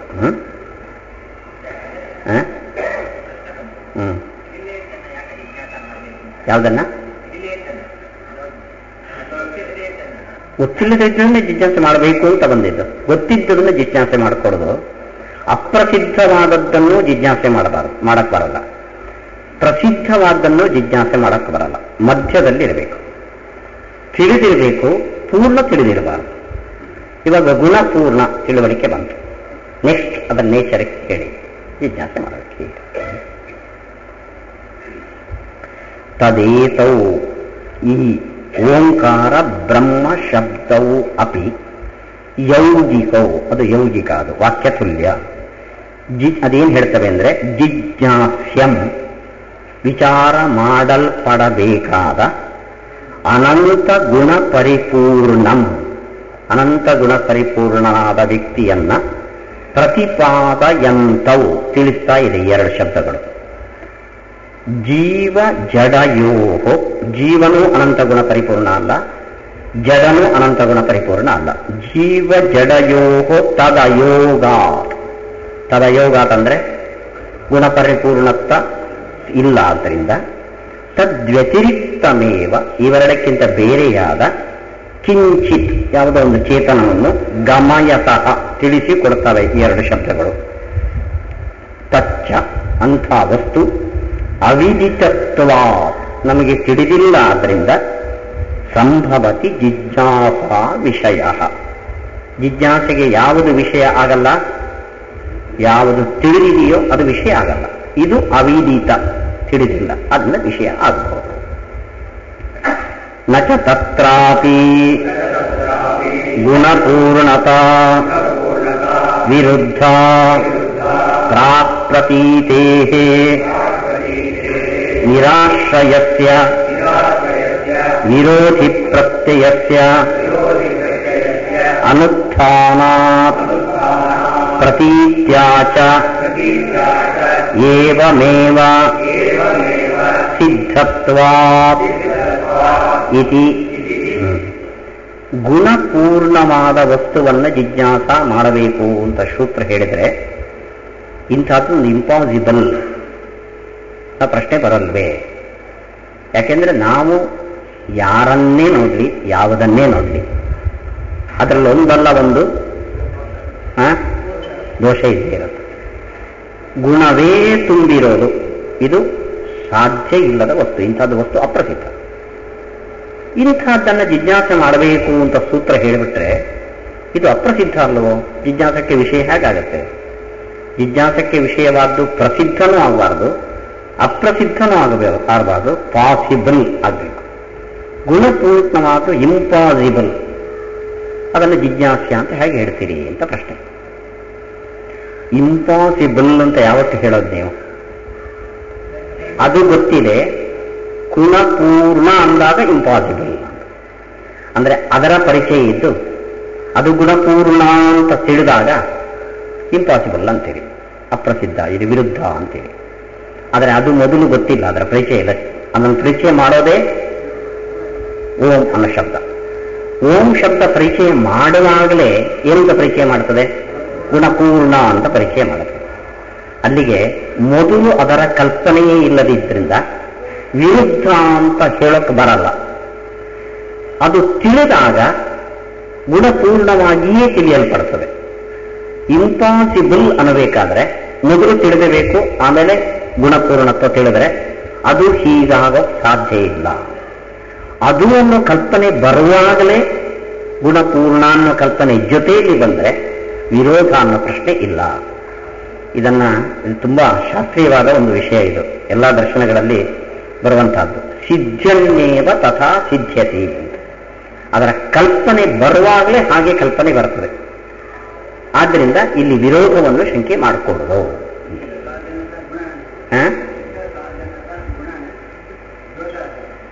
ಸಿದ್ಧ ಸಾಧನತಾನ ಅದು ಯಾಕೆ ಬಂತ ಇಲ್ಲಿ?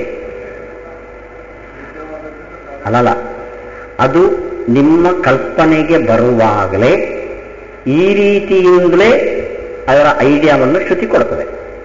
ಮೊದಲು ಆ ವ್ಯಕ್ತಿಯ ಐಡಿಯಾ ಕೊಟ್ಟು ಆಮೇಲೆ ಅದು ಹೀಗೆ ಅಂತ ಇಂಪೋಸ್ ಮಾಡಿದರೆ ಅದು ಹಾಗಾಗೋಕ್ಕೆ ಸಾಧ್ಯ ಇಲ್ಲ.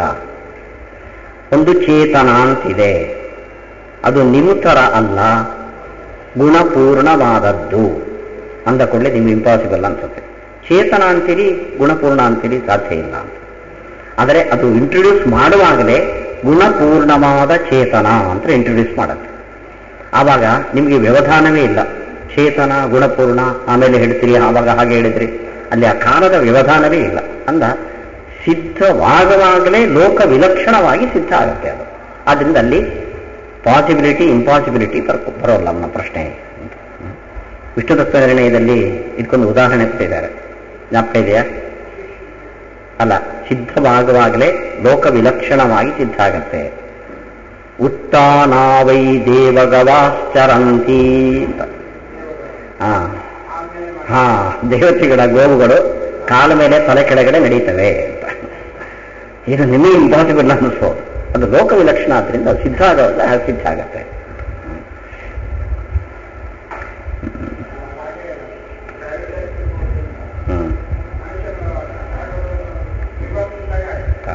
ಮೇಲೆ ನೋಡೋರಿಗೆ ಹಾಗೆ ಅನ್ಸುತ್ತೆ.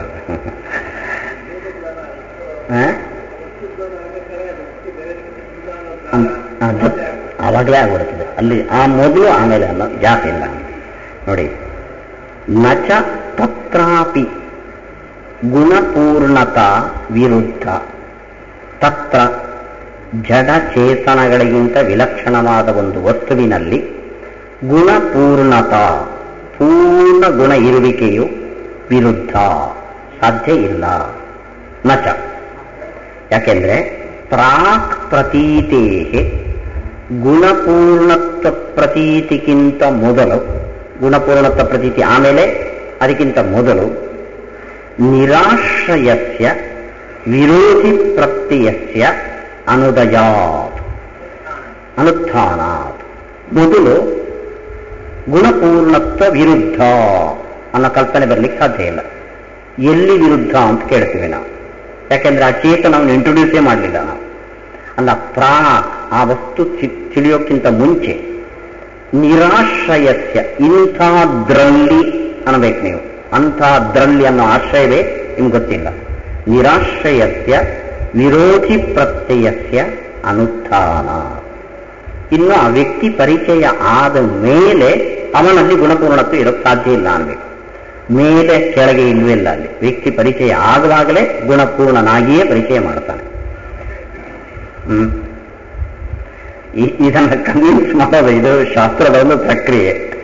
ಪೂರ್ಣ ಕನ್ವಿನ್ಸ್ ನಿಮಗೆ ಕ್ರಮೇಣ ಆಗಬೇಕಿದೆ. ಹೇಳಿ, ಪ್ರಶ್ನೆ ಕೇಳಿ.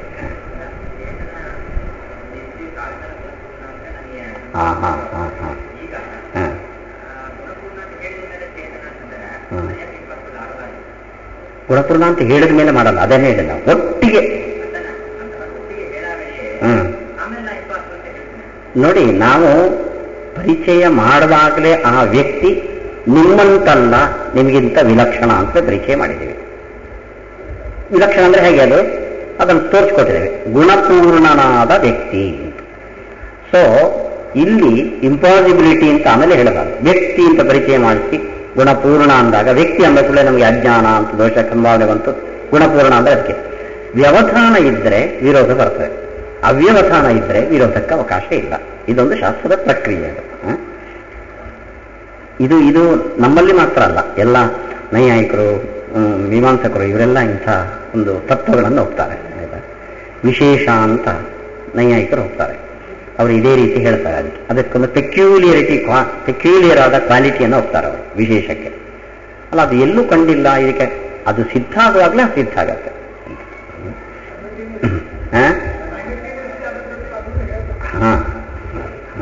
ಸೈಮಲ್ಟೇನಿಯಸ್ಲಿ ಹೌದು.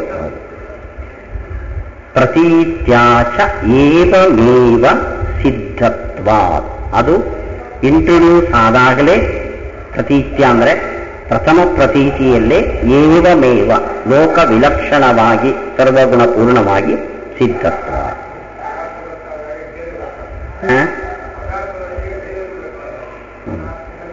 ಹೌದು, ಅದು ಹೌದು. ಅದೇ ಅಲ್ಲಿ ಇಂಪಾಸಿಬಿಲಿಟಿ ಇಲ್ಲ, ಇಲ್ಲೊಂದು ಇಂಪಾಸಿಬಿಲಿಟಿಗೆ ಅವಕಾಶ ಇದೆ. ಯತ್ ಪುನಃ ಅಕಾರವಾಚ್ಯೇನ ತತ್ಪದಾರ್ಥೇನ ಉಕಾರವಾಚ್ಯಸ್ಯ ತ್ವಂ ಪದಾರ್ಥಸ್ಯ ಅಭೇದಃ ಮಕಾರೇಣ ಉಚ್ಯತೆ ಬ್ರಹ್ಮಶಬ್ದೇನ ಚ ಸಕಲ ವಸ್ತ್ವಾತ್ಮಕತ್ವಲಕ್ಷಣ ಪೂರ್ಣತಾ ಅಭಿಧೀಯತೆ ಇತಿ ವ್ಯಾಖ್ಯಾನಂ ತತ್ ಅಪ್ರಾಮಾಣಿಕಂ ಪ್ರಮಾಣ ವಿರುದ್ಧಂಚ. ಇದುವರೆಗೆ ಓಂಕಾರ ಬ್ರಹ್ಮಶಬ್ದಗಳಿಗೆ ಅರ್ಥವನ್ನು ತಿಳಿಸಿದರು. ಪರಮಾದಿಗಳು ಇದಕ್ಕೆ ಬೇರೆ ಅರ್ಥವನ್ನು ಹೇಳ್ತಾರೆ. ಈ ಓಂಕಾರ ಬ್ರಹ್ಮಶಬ್ದಕ್ಕೆ ಶಾಂಕರ ಭಾಷ್ಯದಲ್ಲೂ ಅರ್ಥ ಹೇಳಿದ್ದಾರೆ, ರಾಮಾನುಜ ಭಾಷ್ಯದಲ್ಲೂ ಅರ್ಥ ಹೇಳಿದ್ದಾರೆ, ನಮ್ಮ ಭಾಷ್ಯದಲ್ಲೂ ಅರ್ಥ ಹೇಳಿದ್ದಾರೆ. ಶಾಂಕರ ಭಾಷ್ಯದಲ್ಲಿ ಏನು ಹೇಳಿದ್ದಾರೆ ಅಂದರೆ ಆ ಉ ಮ ತತ್ವಂ ಅಸಿ, ಅದಕ್ಕೆ ಗಂಟೆ ಹಾಕಿದೆ. ಆ ಅನ್ನೋದು ತತ್ ಶಬ್ದದ ಅರ್ಥವನ್ನು ಹೇಳುತ್ತೆ, ಉ ಅನ್ನೋದು ತ್ವಂ ಶಬ್ದದ ಅರ್ಥವನ್ನು ಹೇಳುತ್ತೆ. ಅವೆರಡು ಒಂದೇ ಅನ್ನೋದು ಅಸಿ ಏನು ಹೇಳುತ್ತೋ ಅದನ್ನು ಮಕಾರ ಹೇಳುತ್ತೆ. ಅಲ್ಲಿಗೆ ಓಂ ಅಂದ್ರೆ ಜೀವ ಬ್ರಹ್ಮಾಭೇದ ಅಂತ ಹೆಂಗಿದೆ ನೋಡ್ರಿ, ಒಂದಕ್ಕೊಂದು ಲಿಂಕ್ ಇಲ್ಲ. ಅದನ್ನೇ ಹೇಳುತ್ತೆ, ಅದು ಅಪ್ರಾಮಾಣಿಕಂ. ಪ್ರಮಾಣ ಏನು ಅಂದ್ರೆ ಅಪ್ರಾಮಾಣಿಕಂ, ಪ್ರಮಾಣ ಇಲ್ಲ. ನಾವು ಪ್ರಮಾಣ ಅಂತ ಹೇಳಲೇ ಇಲ್ಲ, ಅವರೊಂದು ಐಡಿಯಾ ಕೊಟ್ಟರು ನಿಮಗೆ ಅಷ್ಟೇನೆ. ಇದಕ್ಕೆ ಈ ಕಲ್ಪನೆಗೆ ಆಧಾರ ಏನು ಅಂತ ಕೇಳ್ತಿದ್ದಾರೆ. ಅಷ್ಟೇ ಅಲ್ಲ, ಇದು ಪ್ರಮಾಣಕ್ಕೆ ವಿರುದ್ಧ. ಎರಡು ಹೇಳಿದ್ದಾರೆ ಟೀಕಾಕೃತ್ಪಾದರು. ಇದಕ್ಕೆ ಆಧಾರ ಇಲ್ಲ, ಸಿಗುವ ಆಧಾರಕ್ಕೆ ವಿರುದ್ಧ ಅಂತ ಇವೆಷ್ಟು.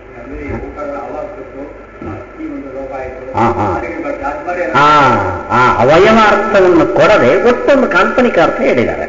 ಇದಕ್ಕೆ ಪ್ರಮಾಣ ಇಲ್ಲ. ಇನ್ನು ಬ್ರಹ್ಮ ಶಬ್ದಕ್ಕೆ, ಬ್ರಹ್ಮ ಅಂದ್ರೆ ಎಲ್ಲೇ ಮೀರಿದ್ದು, ಪರಿಚ್ಛೇದವನ್ನ ಮೀರಿದ್ದು ಅಂತ. ಅಪರಿಚ್ಛಿನ್ನ. ಪರಿಚ್ಛೇದ ಅಂದ್ರೆ ಒಂದು ವಸ್ತುವಿಗೆ ಎರಡಿದೆ ಲಿಮಿಟೇಷನ್. ಏನ್ ಲಿಮಿಟೇಷನ್? ಕಾಲದ ಲಿಮಿಟೇಷನ್, ದೇಶದ ಲಿಮಿಟೇಷನ್. ಇದಕ್ಕೆ ಎರಡು ಲಿಮಿಟೇಷನ್ಸ್ ಇದೆ. ಇದಕ್ಕೊಂದು ಟೈಮ್ ಇದೆ, ಆ ಟೈಮ್ ಆದ್ಮೇಲೆ ಅದು ಹಾಳಾಗತ್ತೆ. ಇದಕ್ಕೊಂದು ಸ್ಪೇಸ್ ಇದೆ, ಇಷ್ಟು ಸ್ಪೇಸ್ ಅಲ್ಲಿ ತುಂಬಿಕೊಡುತ್ತೆ, ಇದಕ್ಕಿಂತ ಹೆಚ್ಚು ಸ್ಪೇಸ್ ಅನ್ನು ಆಕ್ಯುಪೈ ಮಾಡ್ಲಿಕ್ಕೆ ಆಗಲ್ಲ. ಸೊ ಇದಕ್ಕೆ ಎರಡು ಪರಿಚ್ಛೇದ ಇದೆ. ಏನು ಪರಿಚ್ಛೇದ? ದೇಶ. ಬ್ರಹ್ಮ ಅಂದ್ರೆ ದೇಶ ಕಾಲಗಳ ಪರಿಚ್ಛೇದ ಇಲ್ಲದೇ ಇರುವ ವಸ್ತು. ದೇಶದ ಪರಿಚ್ಛೇದ ಇಲ್ಲ ಮೀನ್ಸ್ ಎಲ್ಲ ಕಡೆ ಇದೆ. ಕಾಲದ ಪರಿಚ್ಛೇದ ಇಲ್ಲ, ಎಲ್ಲ ಕಾಲದಲ್ಲಿ ನಿತ್ಯ. ವ್ಯಾಪ್ತ ನಿತ್ಯ. ಇನ್ನೊಂದು ಬ್ರಹ್ಮಶಬ್ದ ಇದೆ, ಇದು ನಮಗೆ ಟಾಟ್ ಇದೆ. ವಸ್ತು ಪರಿಚ್ಛೇದ ಇಲ್ಲ ಅಂತ ಬ್ರಹ್ಮಶಬ್ದದ ಅರ್ಥ. ವಸ್ತು ಪರಿಚ್ಛೇದ ಇಲ್ಲ ಅಂದ್ರೆ ಏನರ್ಥ? ಕರೆಕ್ಟ್ ಆಗಿ ಹೇಳಿದೆ ನೋಡಿ. ದೇಶ ಪರಿಚ್ಛೇದ ಇಲ್ಲ ಅಂದ್ರೆ ಏನರ್ಥ? ಎಲ್ಲಾ ದೇಶಗಳಲ್ಲೂ ಇದೆ, ಅಂದ್ರೆ ಎಲ್ಲಾ ಜಾಗದಲ್ಲೂ ಇದೆ. ವಸ್ತು ಪರಿಚ್ಛೇದ ಇಲ್ಲ ಅಂದ್ರೆ ಏನು? ಅದೇ ಮತ್ತೆ ರಿಪೀಟ್ ಆಯ್ತಲ್ಲ. ಅದರಿಂದ ನೋಡಿ, ನಮಗೆ ವಸ್ತು ಪರಿಚ್ಛೇದ ಇದೆ, ಅದೊಂದು ಡ್ರಾಬ್ಯಾಕ್. ಹೇಳ್ತೇನೆ ಅದಕ್ಕೆ ನಾನು ಇದನ್ನು ಇಂಟ್ರೊಡ್ಯೂಸ್ ಮಾಡಿದೆ. ನಮಗೆ ವಸ್ತು ಪರಿಚ್ಛೇದ ಇದೆ, ಯಾಕೆಂದ್ರೆ ನಾನು ನೀವಲ್ಲ. ಸೊ ನಿಮ್ಮಲ್ಲಿ ಏನು ಕ್ವಾಲಿಟಿ ಇದೆಯೋ ಅದು ನನಗಿಲ್ಲ. ನಾನು ಬೇಸಿಗೆಗಾಲದ ತಣ್ಣೀರಲ್ಲ. ತಣ್ಣೀರಿಗೆ ಬೇಸಿಗೆಗಾಲದಲ್ಲಿ ನಿಮ್ಮ ಸೆಕೆಯನ್ನು ತಣಿಸುವ ಒಂದು ಒಳ್ಳೆ ಗುಣ ಇದೆ, ಅದು ನನಗಿಲ್ಲ. ಸೊ ವಸ್ತು ಪರಿಚ್ಛೇದ ಅನ್ನೋದು ನನಗೊಂದು ಡ್ರಾಬ್ಯಾಕ್. ನಾನು ಅದಲ್ಲಲ್ವಾ, ನಾನು ಇದಲ್ಲಲ್ವಾ, ನಾನು ಅವನ ಥರ ಅಲ್ಲವಲ್ಲ ಅಂದ ವಸ್ತು ಪರಿಚ್ಛೇದ ಅನ್ನೋದು ಏನೋ ವಸ್ತುವಿಗೆ ಲಿಮಿಟೇಷನ್ಸ್ ಅಂತ. ಅದಕ್ಕೆ ಬ್ರಹ್ಮನಿಗೆ ವಸ್ತು ಪರಿಚ್ಛೇದ ಇಲ್ಲ. ಅದು ಎಲ್ಲವೂ. ತಣ್ಣೀರು ಹೌದು, ಅದು ಬೆಂಕಿಯೂ ಹೌದು, ಅದು ಪುಸ್ತಕವೂ ಹೌದು, ಅದು ಅರಳುವ ಒಳ್ಳೆ ಆಕರ್ಷಕ ಪುಷ್ಪವೂ ಹೌದು, ಬ್ರಹ್ಮ ಜೀವನೂ ಹೌದು, ಎಲ್ಲವೂ ಹೌದು. ಅದು ಇಂಥದ್ದಲ್ಲ ಅಂತ ಹೇಳುವಂತಿಲ್ಲ. ಸೊ ಬ್ರಹ್ಮ ಶಬ್ದಕ್ಕೆ ವಸ್ತು ಪರಿಚ್ಛೇದ ರಹಿತ ಅಂತ ಅರ್ಥ. ಅದಕ್ಕೇನಾಯ್ತು? ಎಲ್ಲ ವಸ್ತುಗಳು ಕೂಡ ಬ್ರಹ್ಮನೇ, ಸರ್ವಂ ಕಲ್ವಿದಂ ಬ್ರಹ್ಮ ಅಂತಾಯ್ತು. ಇದು ಅದ್ವೈತವಾದ. ಹೀಗೆ ಬ್ರಹ್ಮ ಶಬ್ದಕ್ಕೆ ವಸ್ತು ಪರಿಚ್ಛೇದ ರಹಿತ ಅರ್ಥಾತ್ ಸರ್ವಾತ್ಮಕ ಅನ್ನೋ ಅರ್ಥವನ್ನು ಹೇಳಿದ್ದಾರೆ. ಓಂಕಾರಕ್ಕೆ ತತ್ವಮಸಿ ಅನ್ನೋ ಶ್ರುತಿಯ ಅರ್ಥ ಏನಿದೆಯೋ ಅದನ್ನು ಅರ್ಥ ಮಾಡಿದ್ದಾರೆ. ಇದು ಅಪ್ರಾಮಾಣಿಕಂ ಪ್ರಮಾಣ ವಿರುದ್ಧಂಚ. ಇದು ಅಪ್ರಾಮಾಣಿಕ, ಪ್ರಮಾಣಕ್ಕೆ ವಿರುದ್ಧ.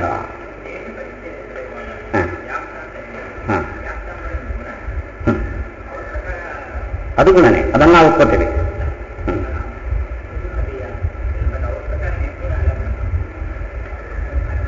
ಅಲ್ಲಿ ಗುಣ ಏನು ಬರಲಿಲ್ಲ ನೋಡಿ.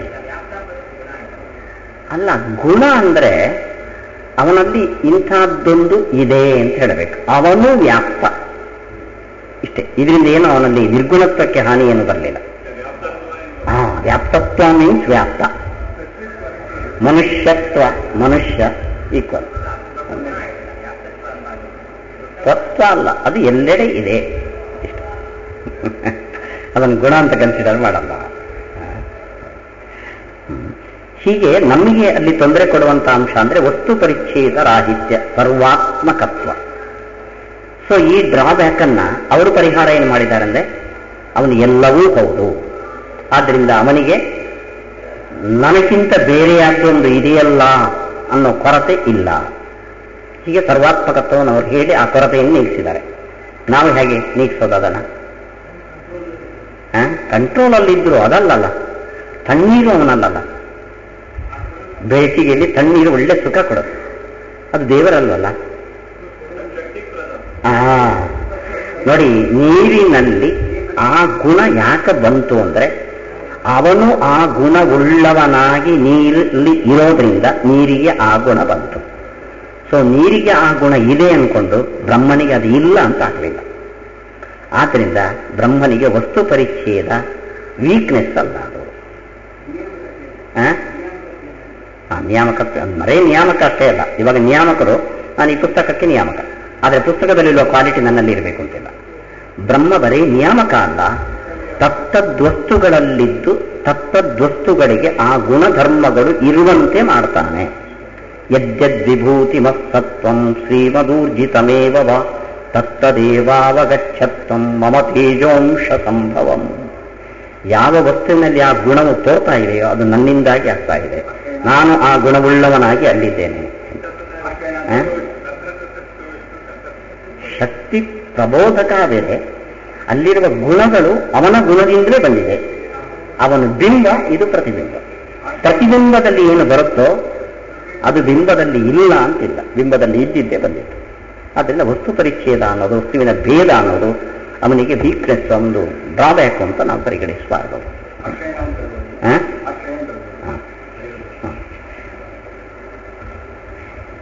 ಪುನಃ ಏನು ಕೆಲವರು ಹೇಳ್ತಾರೋ ಅಕಾರ ವಾಚ್ಯೇನ ತತ್ಪದಾರ್ಥೇನ, ಅಕಾರದಿಂದ ವಾಚ್ಯನಾದ ತತ್ವಮಸಿ ಎಂಬಲ್ಲಿರುವ ತತ್ಪದದ ಅರ್ಥನಾದ ಬ್ರಹ್ಮನಿಂದ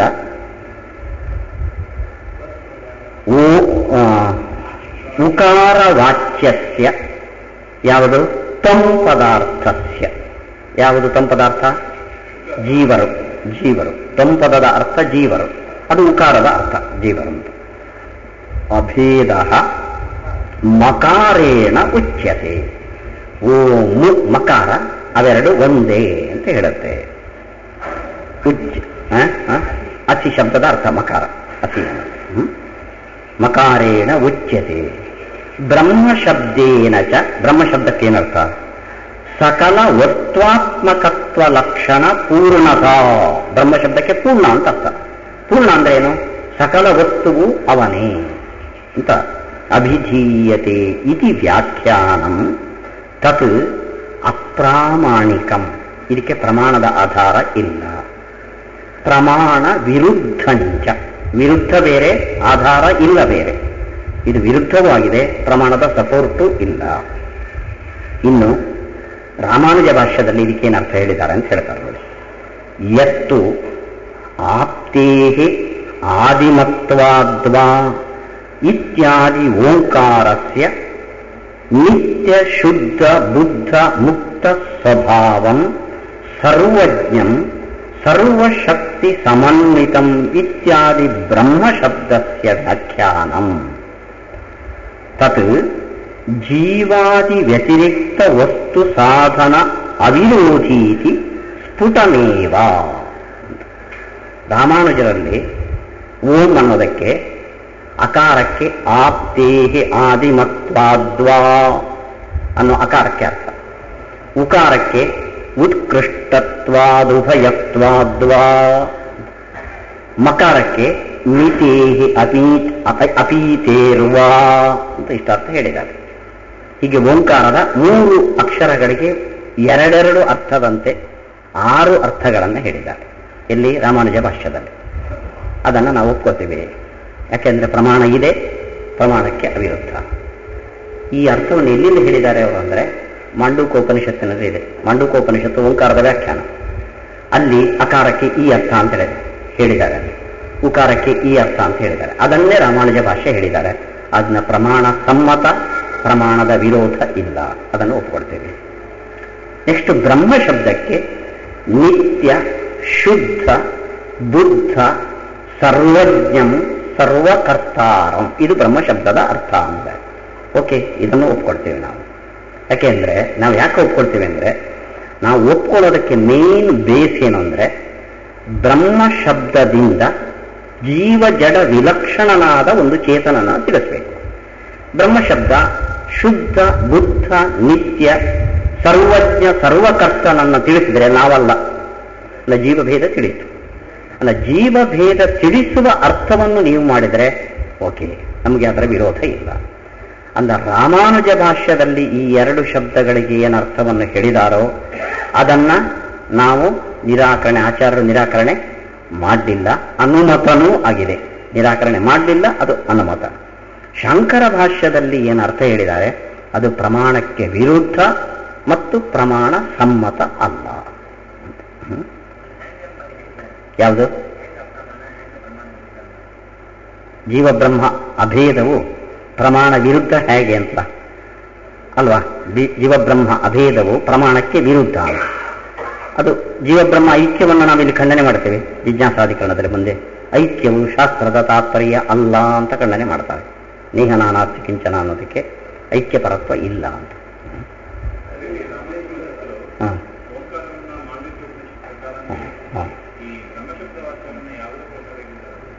ಅದಕ್ಕೆ ಆಧಾರ ಕೊಟ್ಟಿಲ್ಲ ಅವರು. ಈ ಅರ್ಥ ಅಂತ ಅವ್ರು ಹೇಳಿದ್ದಾರೆ. ಬ್ರಹ್ಮ ಅಂದ್ರೆ ಇಂಥದ್ದೊಂದು ಪರಿಚಯ, ಶಬ್ದಾರ್ಥ ಅಲ್ಲ, ಬ್ರಹ್ಮನ ವ್ಯಕ್ತಿ ಶಬ್ದದ ಅರ್ಥವನ್ನು ಈ ರೀತಿಯಾಗಿ ಪರಿಚಯಿಸಿದ್ದಾರೆ. ಅದು ಎಟಿಮಾಲಜಿಕಲಿ ಬಂದಿರುವ ಅರ್ಥ ಅಂತ ಅವರೇನು ಹೇಳಿಲ್ಲ. ಇಲ್ಲ. ಹಾ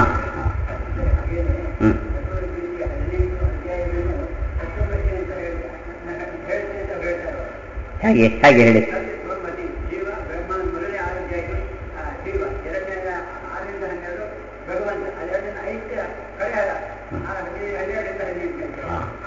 ಹದಿಮೂರರಿಂದ. ಅದಕ್ಕೊಂದು ಅರ್ಥ ಇದೆ.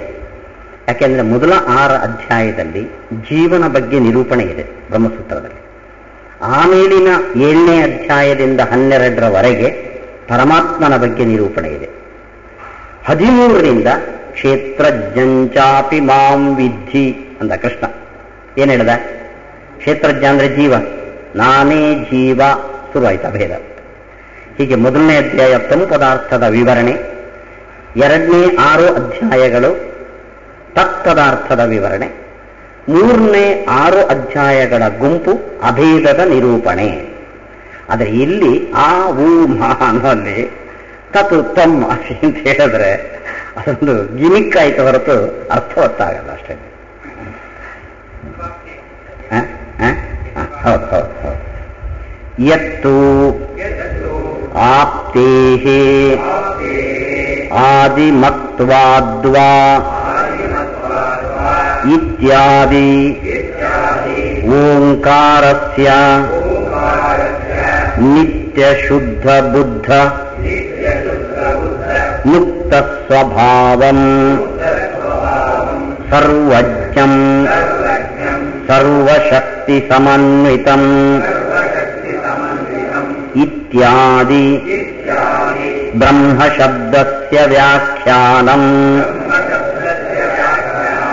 ತತ್ ಜೀವಾದಿ ವ್ಯತಿರಿಕ್ತ ವಸ್ತು ಸಾಧನ ಅವಿರೋಧಿ ಇತಿ ಸ್ಫುಟಮೇವ ಇತ್ಯಾಶಯವತ ನ ವ್ಯಾಖ್ಯಾನಾಂತರಂ ದೂಷಿತಂ ಅನುಮತಂಚ. ವ್ಯಾಖ್ಯಾನಾಂತರವನ್ನು ಆಚಾರ್ಯರು ದೂಷಣೆ ಮಾಡಿಲ್ಲ. ಅನುಮತಂಚ ಒಪ್ಪಿಗೆಯೂ ಇದೆ. ಸರಿನಾ ಇದು ಸ್ಟೇಟ್ಮೆಂಟ್? ವ್ಯಾಖ್ಯಾನಾಂತರ ಅಂದ್ರೆ 2, ಅದ್ವೈತದ ವ್ಯಾಖ್ಯಾನ, ವಿಶಿಷ್ಟಾದದ ವ್ಯಾಖ್ಯಾನ. ಇದನ್ನ ಆಚಾರ್ಯರು ನಿರಾಕರಣೆ ಮಾಡಲಿಕ್ಕೆ ಹೋಗಲಿಲ್ಲ. ಅದು ಅನುಮತಂಚ ಸಮ್ಮತವೂ ಆಗಿದೆ. ಹೌದಾ? ಅದಕ್ಕೆ ಏನ್ ಮಾಡಬೇಕಂದ್ರೆ ವ್ಯಾಖ್ಯಾನಗಳೆರಡನ್ನೂ ದೂಷಣೆ ಮಾಡಲಿಲ್ಲ. 2ನೇ ವ್ಯಾಖ್ಯಾನ ಅನುಮತಂಚ. ಮೊದಲನೇ ವ್ಯಾಖ್ಯಾನ ಅನುಮತಂ ಹೇಳಬಾರದು.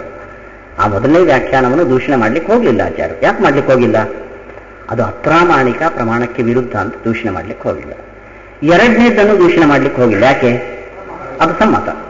ಹೀಗೆ ಮೊದಲನೇದ್ದು ಅಪ್ರಮಾಣ, ಪ್ರಾಮಾಣ ವಿರುದ್ಧ ಆದ್ರಿಂದ ವ್ಯಾಖ್ಯಾನಾಂತರವನ್ನು ದೂಷಣೆ ಮಾಡಲಿಲ್ಲ. 2ನೇದು ಸಮ್ಮತವಾದ್ರಿಂದ ಅದನ್ನು ದೂಷಣೆ ಮಾಡ್ಲಿಕ್ಕೆ ಹೋಗಿಲ್ಲ. ಹೀಗೆ ಅದನ್ನ ಇಟ್ಕೊಳ್ಬೇಕು. ಅದನ್ನು ತೋರ್ಸಕ್ಕೆ ಇರೋದು ಪ್ರಥಮ ಸೂತ್ರದಲ್ಲಿ. ಅಲ್ಲ, ಇಲ್ಲಿ ಮಾಡಿಲ್ಲ ಅಂತ. ಓಂಕಾರಕ್ಕೆ ಈ ಅರ್ಥ ಅವರು ಹೇಳ್ತಾರೆ, ಅದು ತಪ್ಪು ಅಂತ ಆಚಾರ್ಯ ಇಲ್ಲಿ ಮಾಡಕ್ಕೆ ಹೋಗಲಿಲ್ಲ. ಯಾಕೆ ಅಂದ್ರೆ ಜೀವಬ್ರಹ್ಮ ಐಕ್ಯವನ್ನು ಇದೇ ಸೂತ್ರಕ್ಕೆ ಸಂಬಂಧಪಟ್ಟಂತೆ ನಿರಾಕರಣೆ ಮಾಡ್ತಾರೆ, ಆದ್ದರಿಂದ ಇಲ್ಲಿ ಮಾಡಕ್ಕೆ ಹೋಗಲಿಲ್ಲ. ಇಲ್ಲಿ ಒಂದು ಅಂಶ ನಾವು ತಿಳ್ಕೋಬೇಕು. ಅಕಾರಕ್ಕೆ ಆಪ್ತೇಹಿ ಆದಿಮತ್ವಾದ್ವ, ಇದು ಅಕಾರದ ಅರ್ಥ. ಆ ಉ ಮ ಈ ಮೂರರಲ್ಲಿ ಅಕಾರದ ಅರ್ಥ ಏನು? ಆಪ್ತಿ ಮತ್ತು ಆದಿಮಾನ್. ಆ ಉ ಮ ಇದು ಭಗವಂತನ ಯಾವ ರೂಪಗಳನ್ನು ಹೇಳ್ತವೆ? ವಿಶ್ವ, ತೇಜಸ, ಪ್ರಾಜ್ಞ. ವಿಶ್ವ ಎಚ್ಚರದಲ್ಲಿ ನಿಯಾಮಕವಾದ ಬಲಗಣ್ಣಿನಲ್ಲಿರುವ ರೂಪ, ತೈಜಸ ಸ್ವಪ್ನ ನಿಯಾಮಕವಾದ ರೂಪ, ಪ್ರಾಜ್ಞ ರಾತ್ರಿ ಮಲಗಿಸುವ ರೂಪ. ಅಲ್ಲಿ ಅಕಾರ ವಾಚ್ಯನಾದವನು ವಿಶ್ವ, ಅವನು ಆಪ್ತೇಹಿ ಅಂದರೆ ನಮಗೆ ಅಭೀಷ್ಟವನ್ನು ಕರುಣಿಸುತ್ತಾನೆ. ಆದ್ದರಿಂದ ಆಪ್ತಿ ಇರೋದ್ರಿಂದ ಆ ಅನ್ನೋದು ಆಪ್ತಿಯ ಅಬ್ರಿವೇಷನ್. ಆಪ್ತಿ ಅಂದರೆ ನಮಗೆ ಬೇಕಾದ್ದನ್ನೆಲ್ಲ ಇಲ್ಲಿದ್ದು ಕೊಡ್ತಾನೆ ಅಂತ. ಆದಿಮಾನ್ ಅದರ ಅಬ್ರಿವೇಷನ್ ಅ. ಆದಿಮಾನ್ ಅಂದ್ರೆ ಏನು? ಅಲ್ಲ, ಆದಿಮಾನ್ ಅಂದ್ರೆ ಇವನ ಕೆಳಗಡೆ ಯಾರಿದ್ದಾರೆ? ಇವನು ಪ್ರಾಜ್ಞ ತೈಜಸರು ಇದ್ದಾರೆ. ಅವರು ಆದಿಮಾನ್ ಅಂದ್ರೆ ಇವರಿಬ್ಬರನ್ನ ಒಳಗೊಂಡವನು. ಅವರಿಬ್ಬರಿಗೆ ಆದಿ ಅಂದ್ರೆ ಮೊದಲನೆಯವನು. ಆದ್ರಿಂದ ಅವನು. ಹೀಗೆ ಆಪ್ತಿ ಇರೋದ್ರಿಂದ ಆದಿಮಾನ್ ಆದ್ರಿಂದ ಎರಡು ರೂಪಗಳಿಗೆ ಆದಿಯಲ್ಲಿ ಇರುವ ಕಾರಣದಿಂದ ಅವನಿಗೆ ಅಂತ ಹೆಸರು. ಇದು ಮಾಂಡುಕೋಪನಿಷತ್ನ ಅರ್ಥವನ್ನು ರಾಮಾನುಜ ಭಾಷ್ಯದಲ್ಲಿ ಹೇಳಿದ್ದಾರೆ. ಹಾಗೆ ಮುಂದುವರ್ಸೋಣ. 5 ಆಯಿತು. ಮುಂದಿನ ಕಾರ್ಯಕ್ರಮಕ್ಕೆ ತೊಂದರೆ ಆಗುತ್ತೇನೋ, ಉಪನ್ಯಾಸಕ್ಕೆ ನಿಲ್ಲಿಸೋಣಲ್ಲ. ನಾಳೆ ಬೆಳಿಗ್ಗೆ 7:15, ಒಂದು 15 ನಿಮಿಷ, 7:15ರಿಂದ 7:15 ಮಧ್ಯೆ ಬರ್ತೀನಿ. ಕೊನೆಗೆ ಒಂದ್ಸತಿ ನಾವು 7:15 ಇಟ್ಕೊಳ್ಳೋಣ. ಆಯ್ತು. ಇದು ಕೊನೆಗೆ ನಾವು ಆರಂಭದಲ್ಲಿ ಒಂದ್ಸತಿ, ಕೊನೆಗೆ ಒಂದ್ಸತಿ ಮಂಗಳಾಚರಣೆ ಹೇಳಿ ಮುಗಿಸೋಣ. ಶಿಯಪತ್ಯೇ ನಿತ್ಯ ಗಣಿತ ಗುಣಮಾಣಿಕ್ಯ ವಿಶದ ಪ್ರಭಾಜಾಲೋಲ್ಲಾಸೋಪಹತ ಸಕಲಾವದ್ಯ ತಮಸೇ ಜಗಜ್ಜನ್ಮಸ್ಥೇಮ ಪ್ರಲಯ ರಚನಾಶೀಲ ವಪುಷೇ ನಮೋ ಶೇಷಾಮ್ನಾಯ ಸ್ಮೃತಿ ಹೃದಯ ದೀಪ್ತಾಯ ಹರಯೇ ನಾರಾಯಣಂ ನಿಖಿಲ ಪೂರ್ಣ ಗುಣೈಕದೇಹಂ ನಿರ್ದೋಷಮಾಪ್ಯತಮಮಪ್ಯಖಿಲೈಃ ಸುವಾಕ್ಯೈಃ ಅಸ್ಯೋದ್ಭವಾದಿದ ಮಶೇಷ ವಿಶೇಷತೋಪಿ ವಂದ್ಯಂ ಸದಾ ಪ್ರಿಯತಮಂ ಮಮ ಸನ್ನಮಾಮಿ.